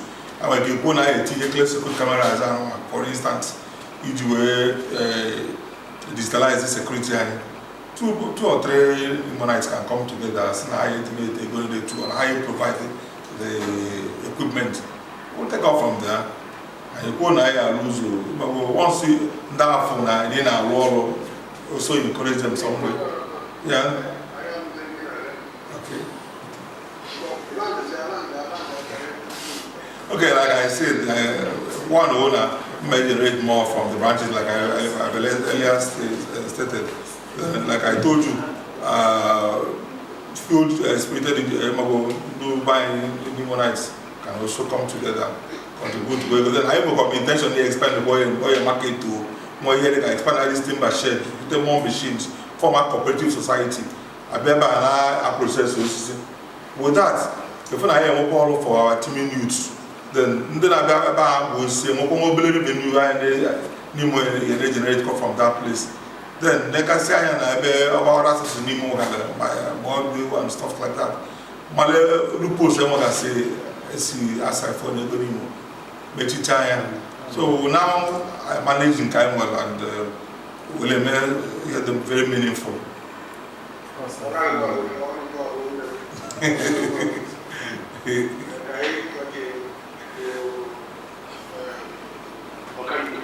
Okay, thank you very much. Okay. The question, sir.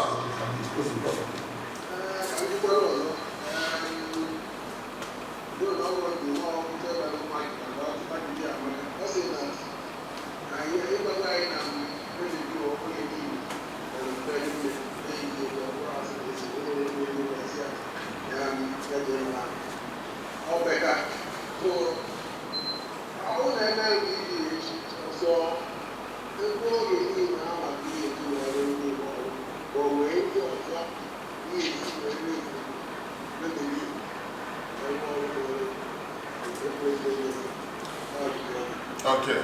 Only Sikangwa is looking. On what of PG about President General NIMO magic. Because, like I said before, I work with about 3 PGs. On what of magic, as President General, use my revenue on a NIMO. We're on a NIMO. But not possible. But some of them are going in a battle. Prepare my monthly account. Statement of account. I'm about going in a battle. Malona Egon Abata the very low. You will control NIMO. So in how you maybe is that now? Like when I was provost NIMO, annual pavilion. Now my administration, Mona Frank Anthony Buka. I couldn't call politicians. I got one NIMO kitchen. So also I also an administration and infrastructure since apart from Hanakolo, more PG, or what a PG also perform, common gutter, because there is no money there. So I don't want to be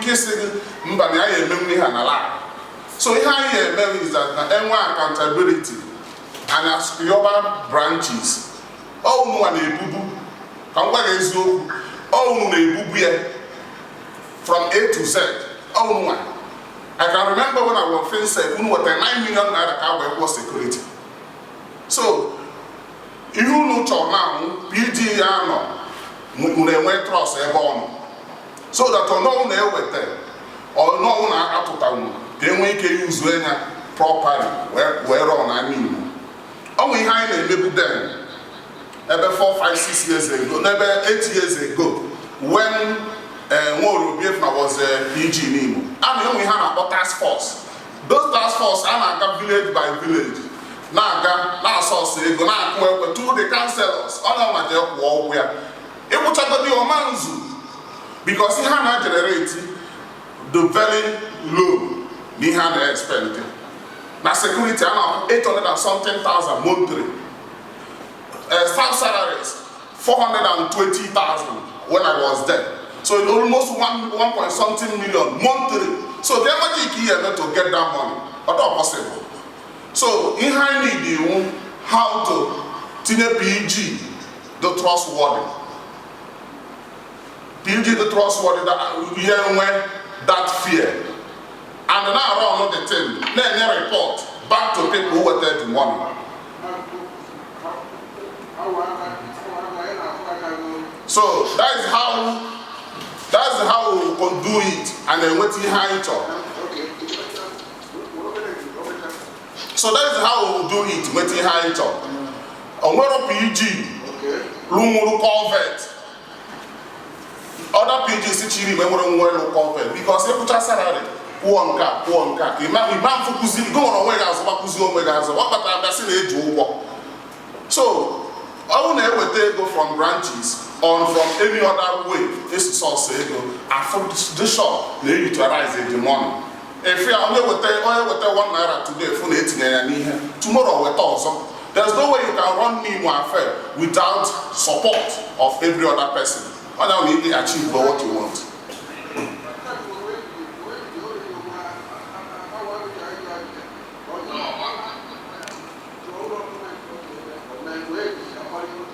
Okay. I can't reach out specifically to Organico. I just want to be next in line at the next segment of monetization. Yes.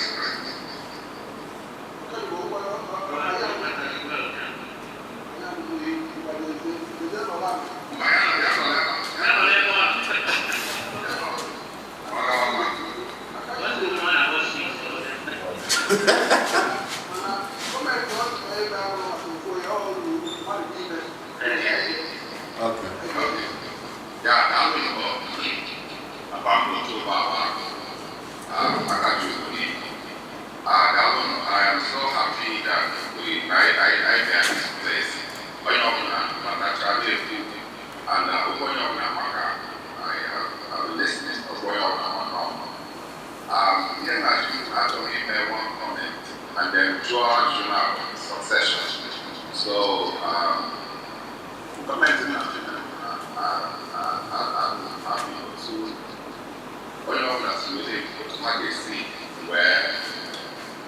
where they go when I go because like for your they will be a job. My comment and advice on your can even what they do not require distinction. On your the part to play inclusive. Somewhere behind that neck non-linear then they do not have that and second one because in as much as everybody and then get right now.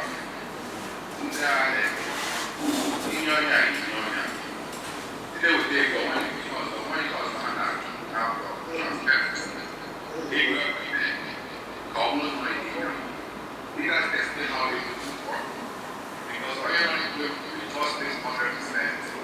Come not by because there's a big difference between the past administration and this administration. So what you have is I don't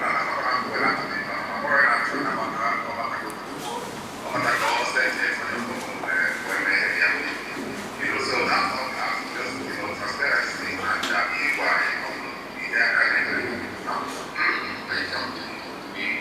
we have passion to give and I think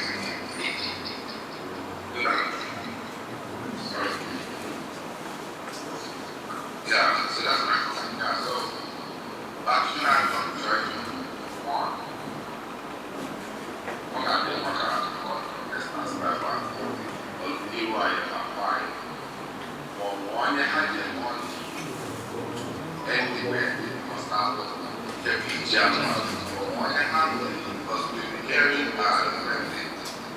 So I from every one of you who now need one by one. That's one question. Okay. Yeah,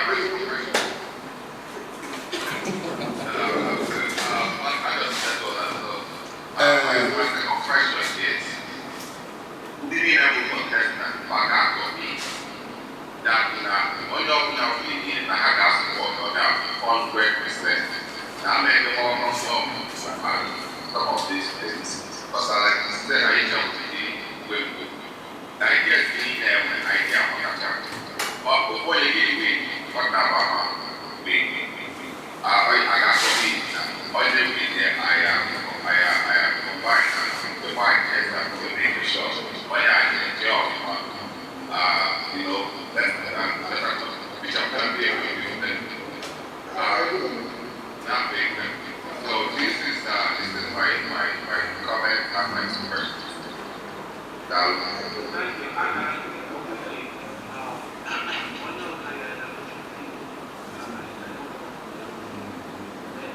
This was the point. I said it shows who was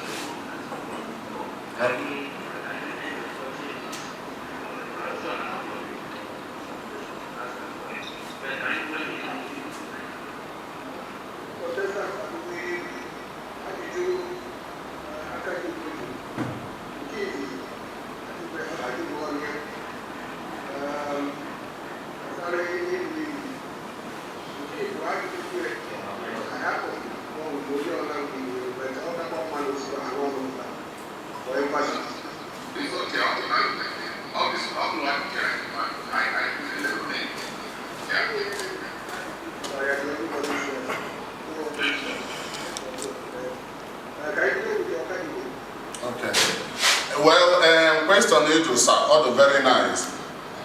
On election I come for now when some individual or group interest. As of one PG in the last election, I'm independent candidate.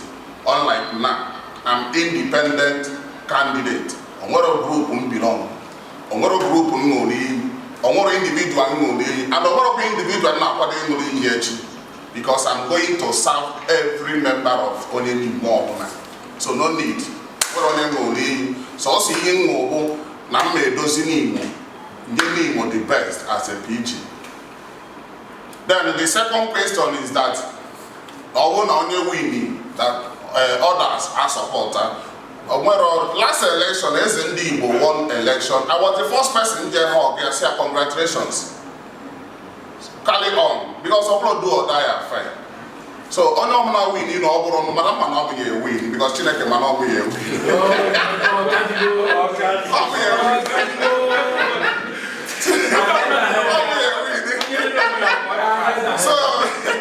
So I know others get them. But the one of win, make it a me a win.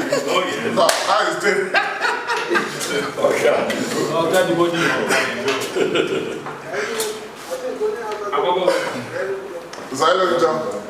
Manguri.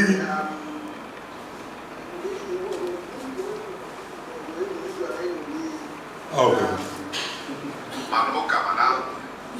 Okay. I know but for more, I'm an independent candidate, and everybody is bullying our malum. One, Achigum Obosi Oban, Ebemopulu, Igwe, Makanambra State, one of the Igwes never will Anambra State will Igwe Obosi. So, Manana, local ball, I am not local follow up to today. And what many need for is allegiance to somebody. I am so much independent minded. And I am position not today. My leadership is all about experience and capacity. So, once you will experience and capacity, you need to engage cut corners. So I want more today. More now what they will so I made this Nimo. This animal, one legacy. What I will them up from the good. I will get the moon.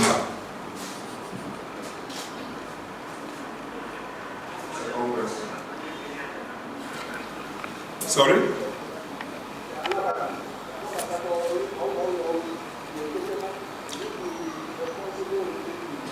Obviously, like I earlier said, once EMG put out on election are all about competence and capacity.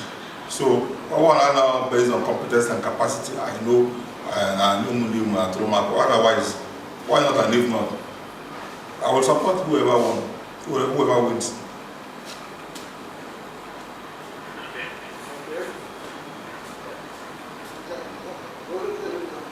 Okay.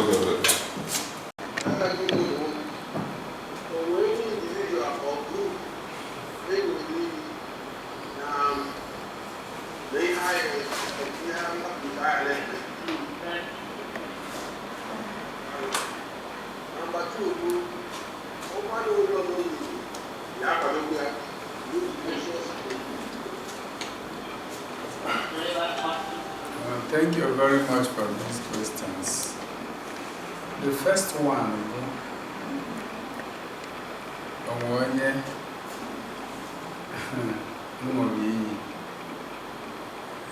Akalanza, I think you know me, it can't happen in my life. We are friends. In Angulo Madi, is it the capacity can number? Is it the capacity can number on Jangulo no me somewhere? I can't do that.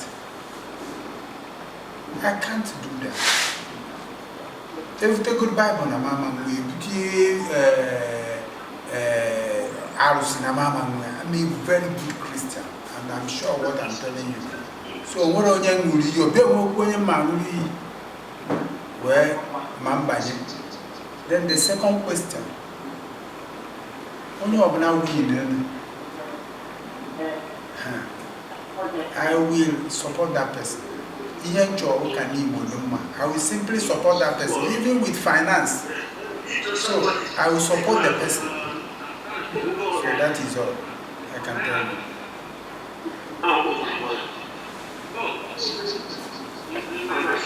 And where you also?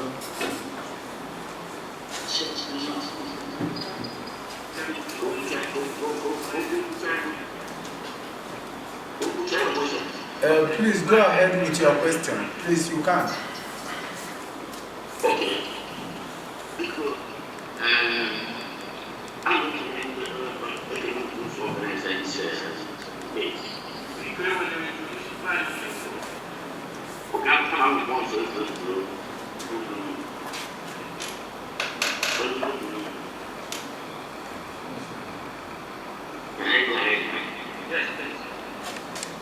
yes.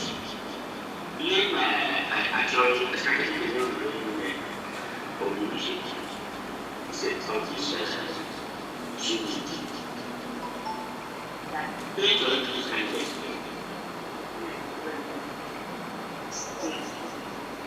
An idea, not an idea, no, is a fan.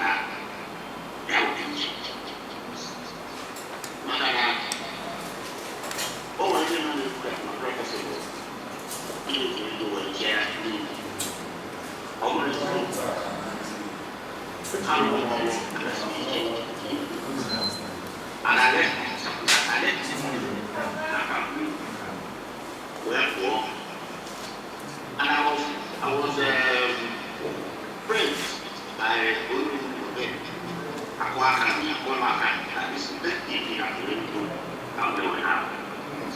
so what was to raise money?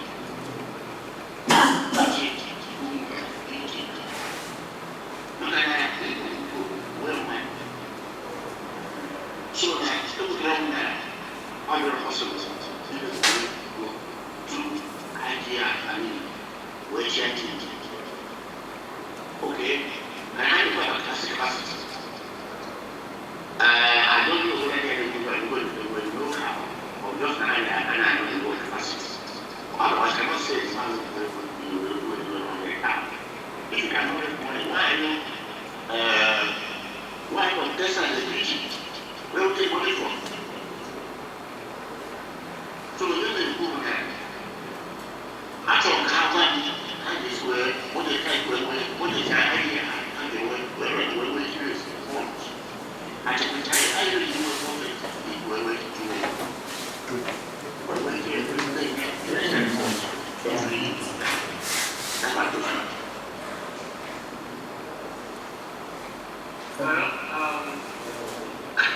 the questions are much here. I'm sure that you was that way in different ways. That's around, but you are not very specific in how you are going to have a sustained funding to run the affairs of the community. So now, the question is asking, that their question also, that would be true for the three of you. Yes. Is that what you're reading? Yes, I'm on the hot seat. Right. Obuzu NIMO. Thank you very much for that, your question. Actually, most of us have spoken about capacity. Capacity. If one cannot sit down and think out how to raise money, both from revenue generation and from friends, associates, government parastatals, government institutions and whatnot, how can the person be talking about capacity? Makamuamal na oge just as you said, enwero ogbagara, enwero ife niile enwe peace, and as you said, you left money into the account before you left. I'm going to do the same thing because I have the capacity, and you know, suppose you have the capacity. We know what is capacity. Let us not run away from what it means. But we don't need to just open up and say what capacity simply means. You have the capacity to do that. And that is what led you to do that. It's no question of you were this in Enugu or you were this in Onitsha or Ibadan. But you have that capacity, and that capacity helped you do that. And that is what I'm saying in my own case. I have the capacity, and I'm sure of what I'm saying. And I will do that. I will attract so many things.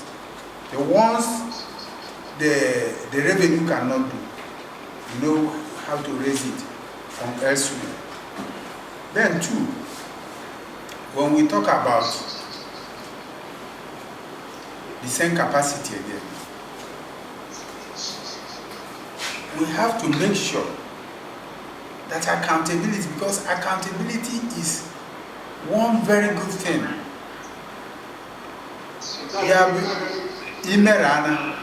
You will attract those in diaspora. On your capacity, when I'm talking big man to big man, small man to small man, it's something. You call somebody in America, say a big nearby, and that person trusts you. My God, need to go more better. Trust you because no man need to corrupt. Trust you because no man nobody can kill with Jesus. He will bring money, and money will flow and things will happen. Look at now. And go something about for years. It's because then when they're saying they don't care about it. And then as you know, we go with ego because but at the end of the day, when they ego is invested there. And I believe in the same way, I will move in to go and look for that money. And I will keep money. I know what Ekene is doing in Ebu now. I know what he's doing and the kind of money he has kept for Ebu. It's simply because of that capacity we are talking about. Being able to be accountable. And he can talk and people will bring in the money. I think that is the best, one of the best ways of getting this money. Thank you. Thank you. Okay.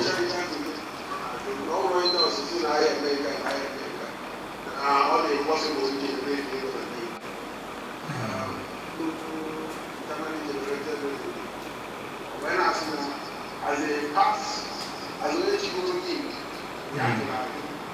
and that possibility to do. When I do, you want to make the agent, you will be capacity to generate the need. But those are all right. Yes, also, we have an idea, what is the idea? Exactly. An idea, translate. Okay. Capacity.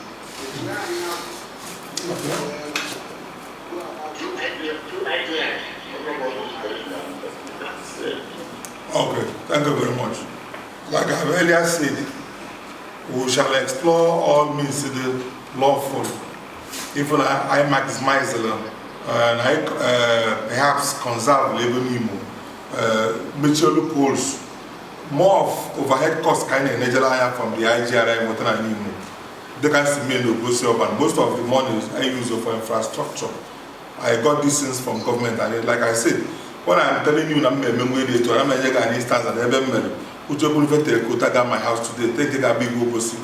We are not in the then, but one person who don't know today. In the House of Reps, well, in the House of Assembly, Melinke, within their constituency allowance limit. So, for instance, I'm sorry I had to mention names, but at a point in time, still not able in the election, and he will bring some of his friends together, and he will kind of developmental plans. Hachoyi higher low for NIMO, I have called to higher low for NIMO. And at the end of the day, I am at he is just one person, and we go a list of others. Somebody also called me. Similar, I want to win the election, for instance. Nyaka, former cooperative society. If they put a machine, equipment from China, perhaps, they process those in you will get some money from that source. No matter, will also get employed. So some of these things are things which I do on a daily basis. I'm not just going there to learn, or things that I in the past. So most of these things are like this debate. Most of them are things that I've been doing, who will still continue to do until apart from the leadership on some of these places and on. So I have the NIMO nights when I have but one of my apart from government, like the main infrastructure, because in every honesty, I don't even anticipate now infrastructure-wise, infrastructure mean probably sink boreholes. These ones, so things that may not actually bring out the image of NIMO. I want to have PG today. NIMO, I have PG name I have for take over Niger. I don't a committee of towns. I have opposition line. You got even Asatu, or command and Chasatu. And I just have to perhaps say one more pedigree than me. So if his tenure expires, I am well position. I solo whatever you hear from government. I've been getting it, and I will still continue to get it. And my friends, like I've said, individuals in the NIMO, indigenous of NIMO, whatever, they will come together, more pop funds for me. Like the American, they will take their own. They will also come, whatever some money. I have friends in America who will assist. I have friends in Nigeria who shall also assist.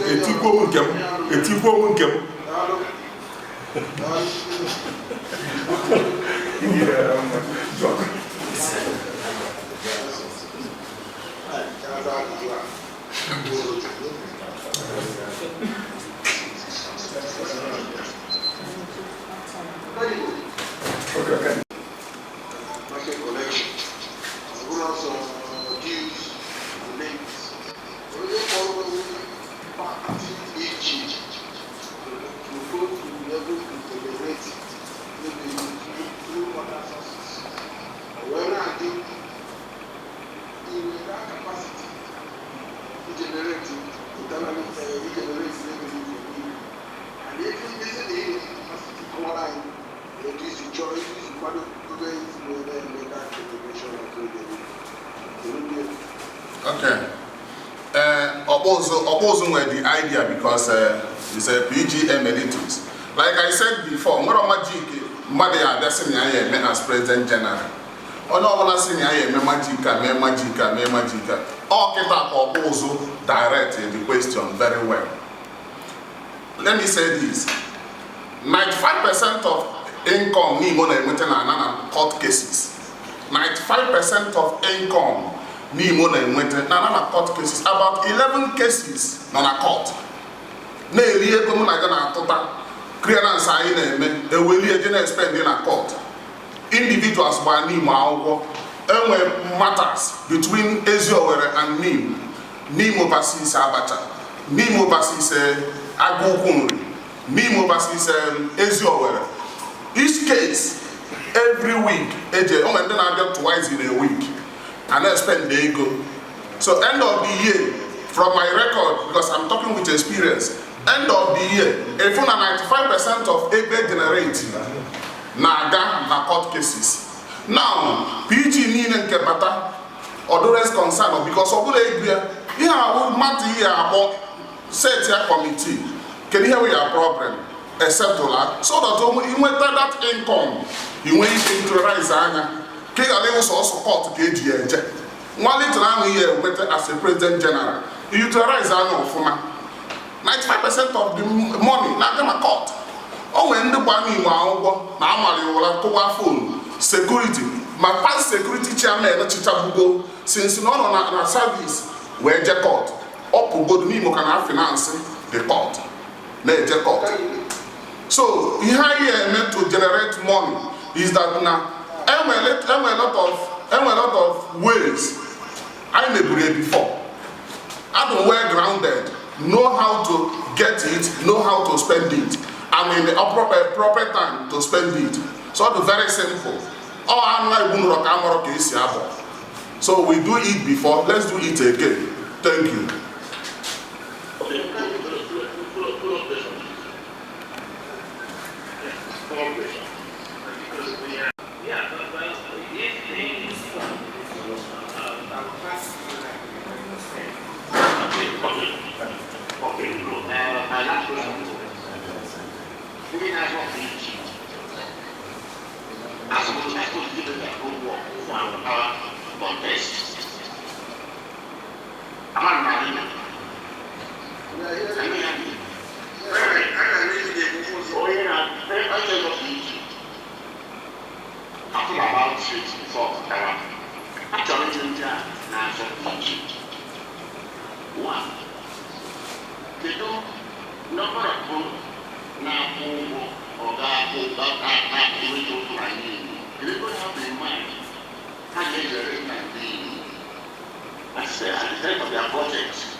almost, you don't have to be more specific, but at least give an general overview, because this is something you are planning to do. I see a lot of people saying they do NDCD on different platforms. This is an opportunity to give an answer to what he is asking for.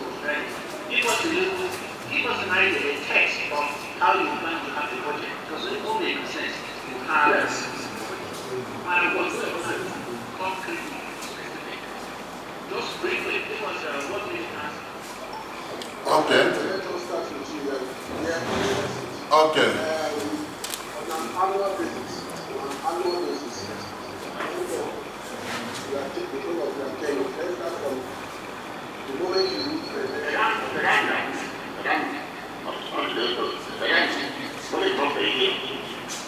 the moment I know you will now the president of what is your budget like for 2024? What kind of budget? By budget, we are talking about income and expenditure. Well, thank you. Thank you so much, sir. Like I said before, everyone the experience. I know how much we generated every year na town union. I'm on each village, each council ward, they generate in a town union. Mal how to even able the money. The budget is that if you have budget, you have you got to loopholes. Those monies you have. You cannot succeed with those budget. First of all, I know how much if you didn't generate in any annual account we prepare. We some like when I was there, I remember we generated no less than 25 million naira every year. But when you come to expenditure, you find out that the court cases, like somebody like our legal advisor, it's not less than 40 million naira. How can you do as a president general with that kind of average money? So court cases. So how we do is to okay.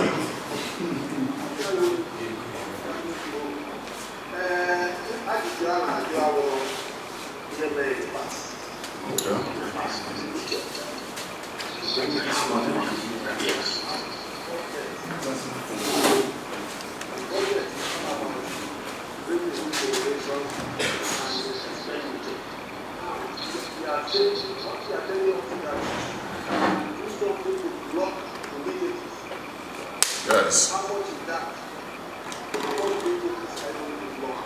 And out of what amount of budget you have in hand? On indirect and about 9 million. More than 9 million. You need to say that because we are paying before it's profit, it's not one million. Then the law of Anya, he generated that money. But I you pay 4 million. So how much budget? Okay. Nice question. Upon our block where there's a loopholes, it's a waste ego. My budget is very simple as a president general. The template, I have my manifesto. I have the template. Then from the template and the manifesto, the budget one after the other. How will we, let's say, oil market.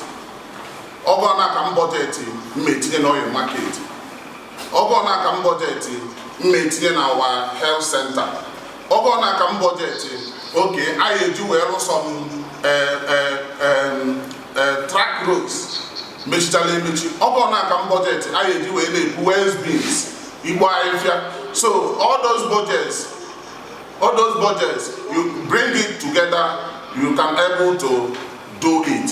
So that is how I plan all those budgets within a year. that from this month to this month, I can able to do this particular project. From this month to this month, I can able to do, after all the expenses, after all the expenditure, the little fuzzy, you can use it and put on a nice project. We need to move on to somebody else because somebody has to. We might want to. I think if we continue to provide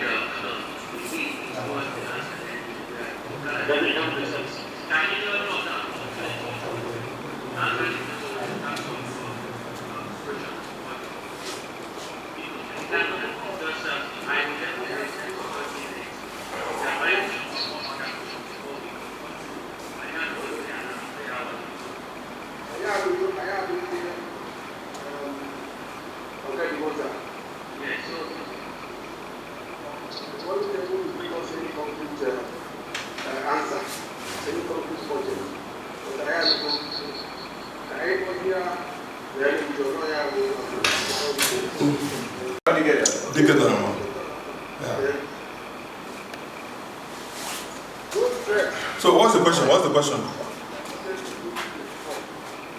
My budget for 2024. Aspirants NIMO. Okay, I will, like I said earlier, I will have a data bank of all the taxable adult and NIMO. Village by council ward. Then at the end of the day, Mala Egone and generating all the money yielding ventures NIMO or NIMO and stuff like that. I think I've been in a meeting where the then PG Abalance presented a budget. So obviously I will have a budget every year. If you don't, as a good leader, if you don't have a budget, then at times you are operating on deficit. So I will know an ego generating, or rather, you're going to see a accrue on yearly basis. Then the next expenditures, I want those recurrent expenditures, those ones I should have them, the sacrosanct. And once I capital expenditures, like I've said, some of these capital expenditures will be done through with the assistance of friends and government alike. But then for the recurrent expenditures, I will have budget. I will enjoy data, and in fact, it will also assist because I will enjoy data bank. Sorry? So just to help you out. Okay. Because you don't have an idea of what the next. I think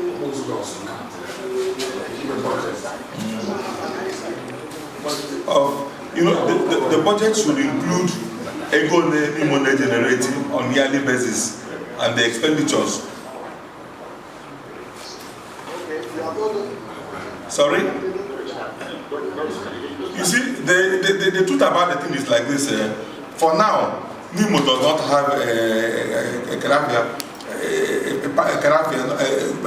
an income detached to.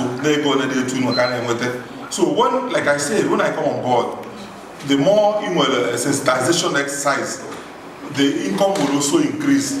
So from what the earlier speaker had said, I wanted to do maybe a 200 and something, next spend maybe 800.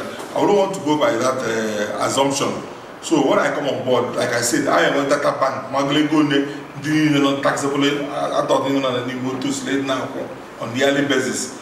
Then where expenditures, then there and then we will now go on its sensitization.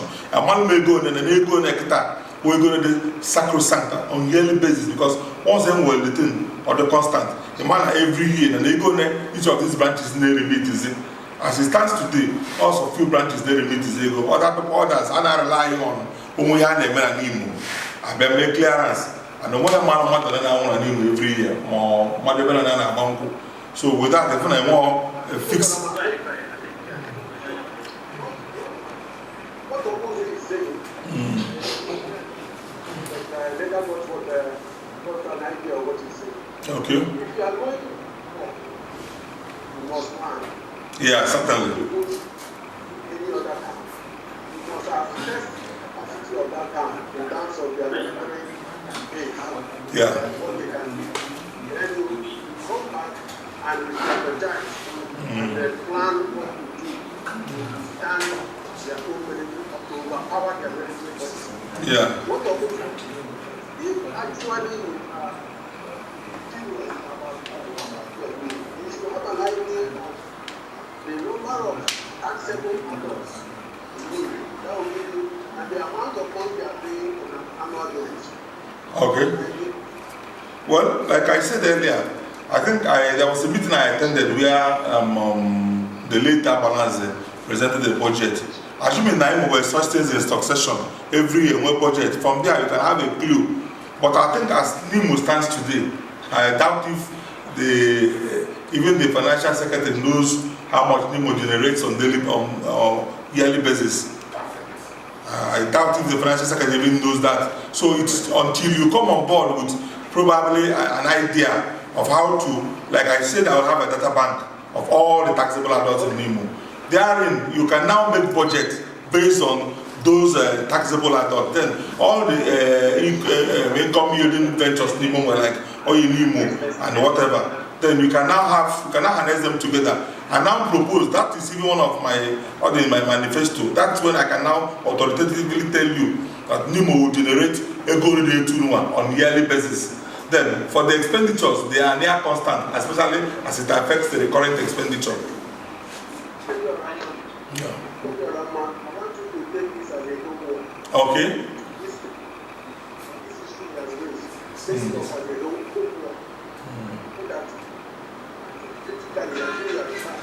And I'm not satisfied with the group. He said, I can't continue this mission. Nothing, nobody will give me. So I think it's important to know the data issue. So it's for you to now go back and think about it seriously. You don't need to know what that balance is in the past. You need to know what it is. You see, the funny, excuse me, the funny thing about the thing is like the account, some of the accounting system, the accounting this of this NTDU, is some of them say they shrouded in secrecy. You don't even, some members, some of the executives don't even have privy to some of these things. Talk less of you that is coming from outside. Thank you very much. Now,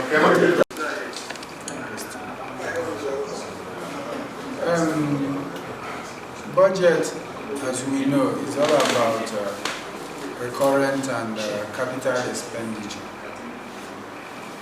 And the budget of 2024, for me, has been prepared now. If it has not been prepared, then it's already late.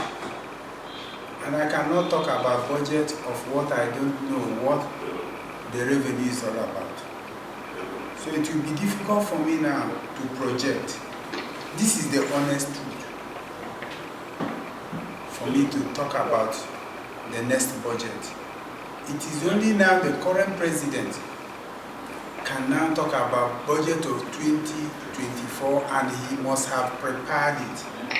For me, I don't know and I cannot be able to talk about that budget. But I know if there is a very good revenue base, 60% will go to capital expenditure, while I may relax 40% for recurrent expenditure.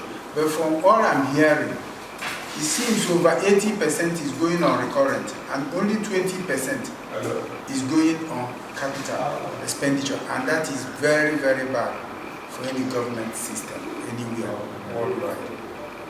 Thank you.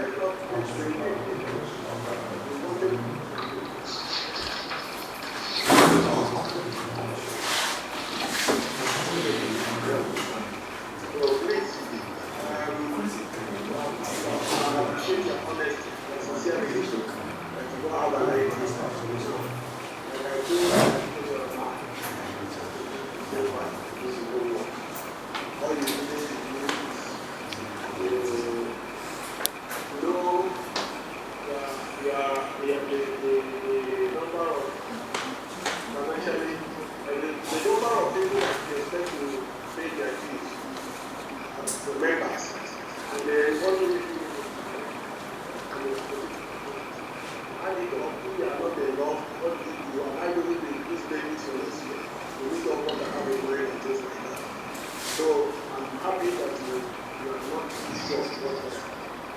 what is on ground. And I can say that the country we want to replace is very, very efficient as we have a budget for being at this time. I think we will be going for the second term without any competition. So let us just go into the and then focus on what research we need. The most time that the age of also going to this I was misunderstood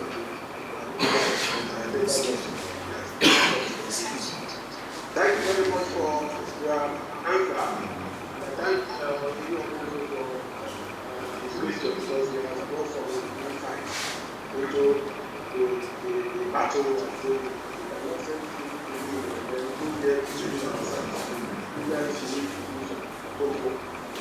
before coming out.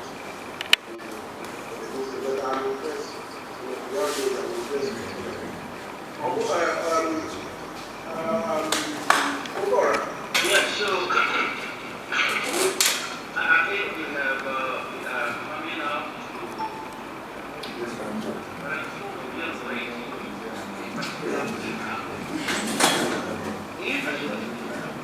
if the candidates are actually I have to first of all thank candidates for spending their time,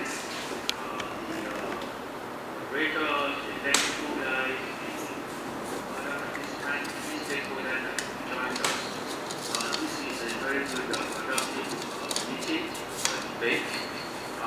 But we are doing this to help out to select someone really who will represent that people and not make problem. And I think part of question I asked you earlier about are you going to support it? It's a very, very valid question. Even from this debate, as soon as I can select now, this is the right person. We hope that you are going to go to profit and you are going to support based on your performance because all the time. Again, I thank you all. Can I say many other persons to the observation any observation? Can I say something automatically? What is I didn't see you slide. No. Because again, all big thanks to our people because they us and Atalanta and all the three consenters, all three of them, right? In fact, we're concerned, all three of you came out that really be genuine. And I can see my friend Dan, who 5 years. In a time, so that I'm happy to see you. You're welcome. Thank you very much. Yes, and then of course the other gentlemen, how are you not going to point out? Already made of questions and answers. I am going to now reminder.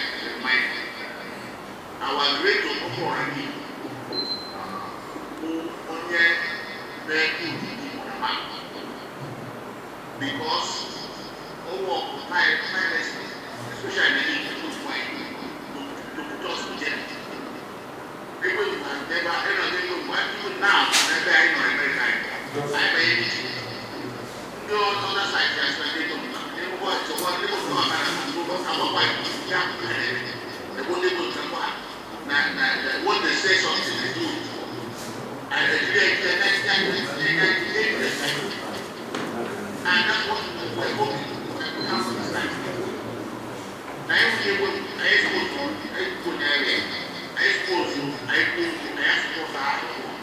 this time around, have to make sure they will consult. So they will make 100%. And as long as you want to support, nobody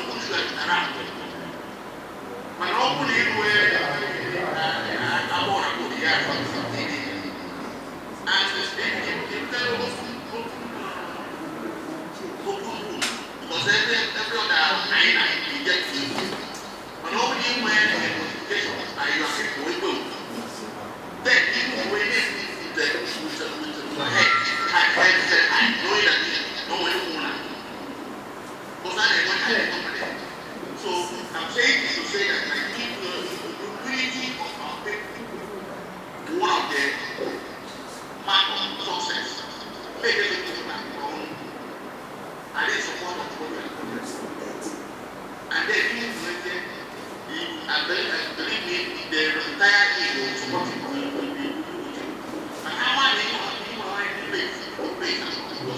all politics is real local.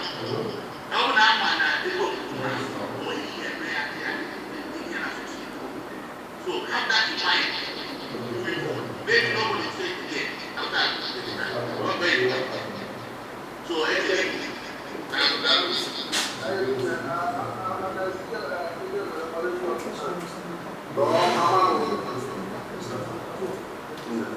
yeah.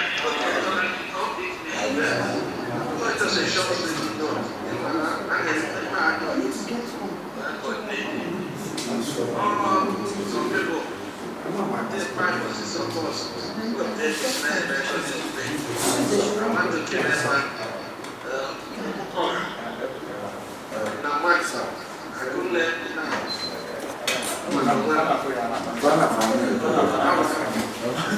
I have to first of all thank candidates for spending their time. The operators, the technical guys, other participants, the stakeholders that joined us. This is a very good productive meeting, debate. But we are doing this to help out to select online people who will represent that people and not make problem. And I think part of question I asked you earlier about are you going to support it? It's a very, very valid question. Even from this debate, as soon as I can select Madina or SNS, this is the right person. We hope that you are going to go for the profit and you have to support based on the performance because all the time. So, again, I thank you all. I can't say any other person needs to enter more observation. Any observation? Can I say something automatic? You said, I didn't see you slide. No. Because, again, all big thanks to our people, the coordinators, Darwin and Atalanta, and all the three consultants, all three of them, right? In fact, we're concerned, all three of you, that really did genuine. And I can see my friend Dan, for 5 years, in a so that I'm happy to see. You're welcome. Thank you very much. Yes, and then of course the other gentlemen, our union point now. Based on questions and answers, I am going to announce to one reminder. Our great authority who only very good because our finance, especially in the good point, to put us together. People who have never, people now, never I know America. I'm a no other side, that's why they don't come. They want to what they want to have and go back and wipe. They won't able to come. Now, when they say something, they do it. And they create the next time, and that's what we're hoping to have this time. Now, I suppose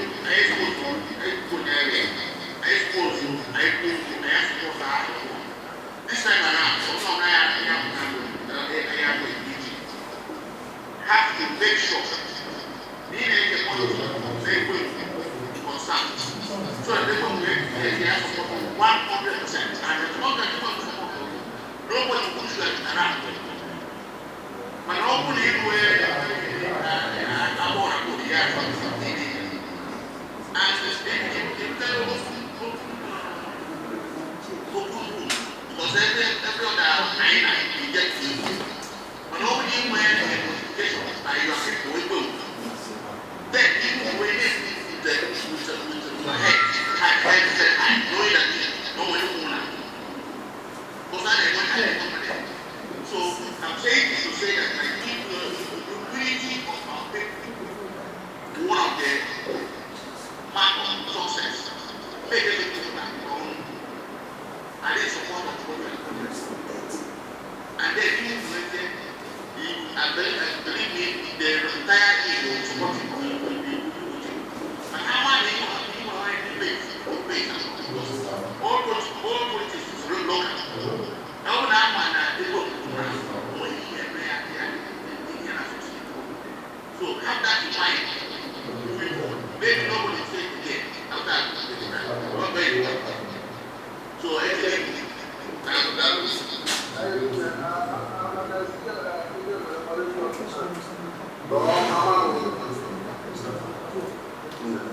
Yeah.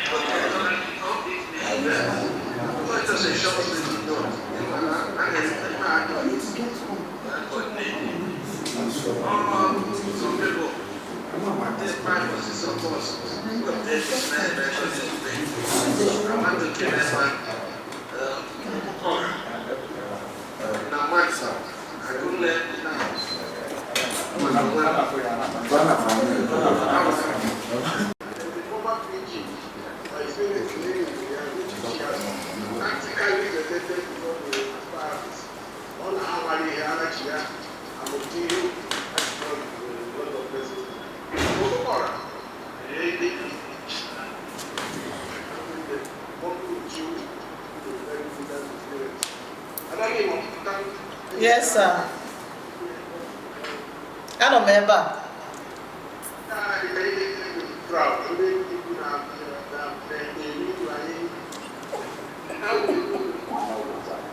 One more some maybe NIMO. So why do you? That one.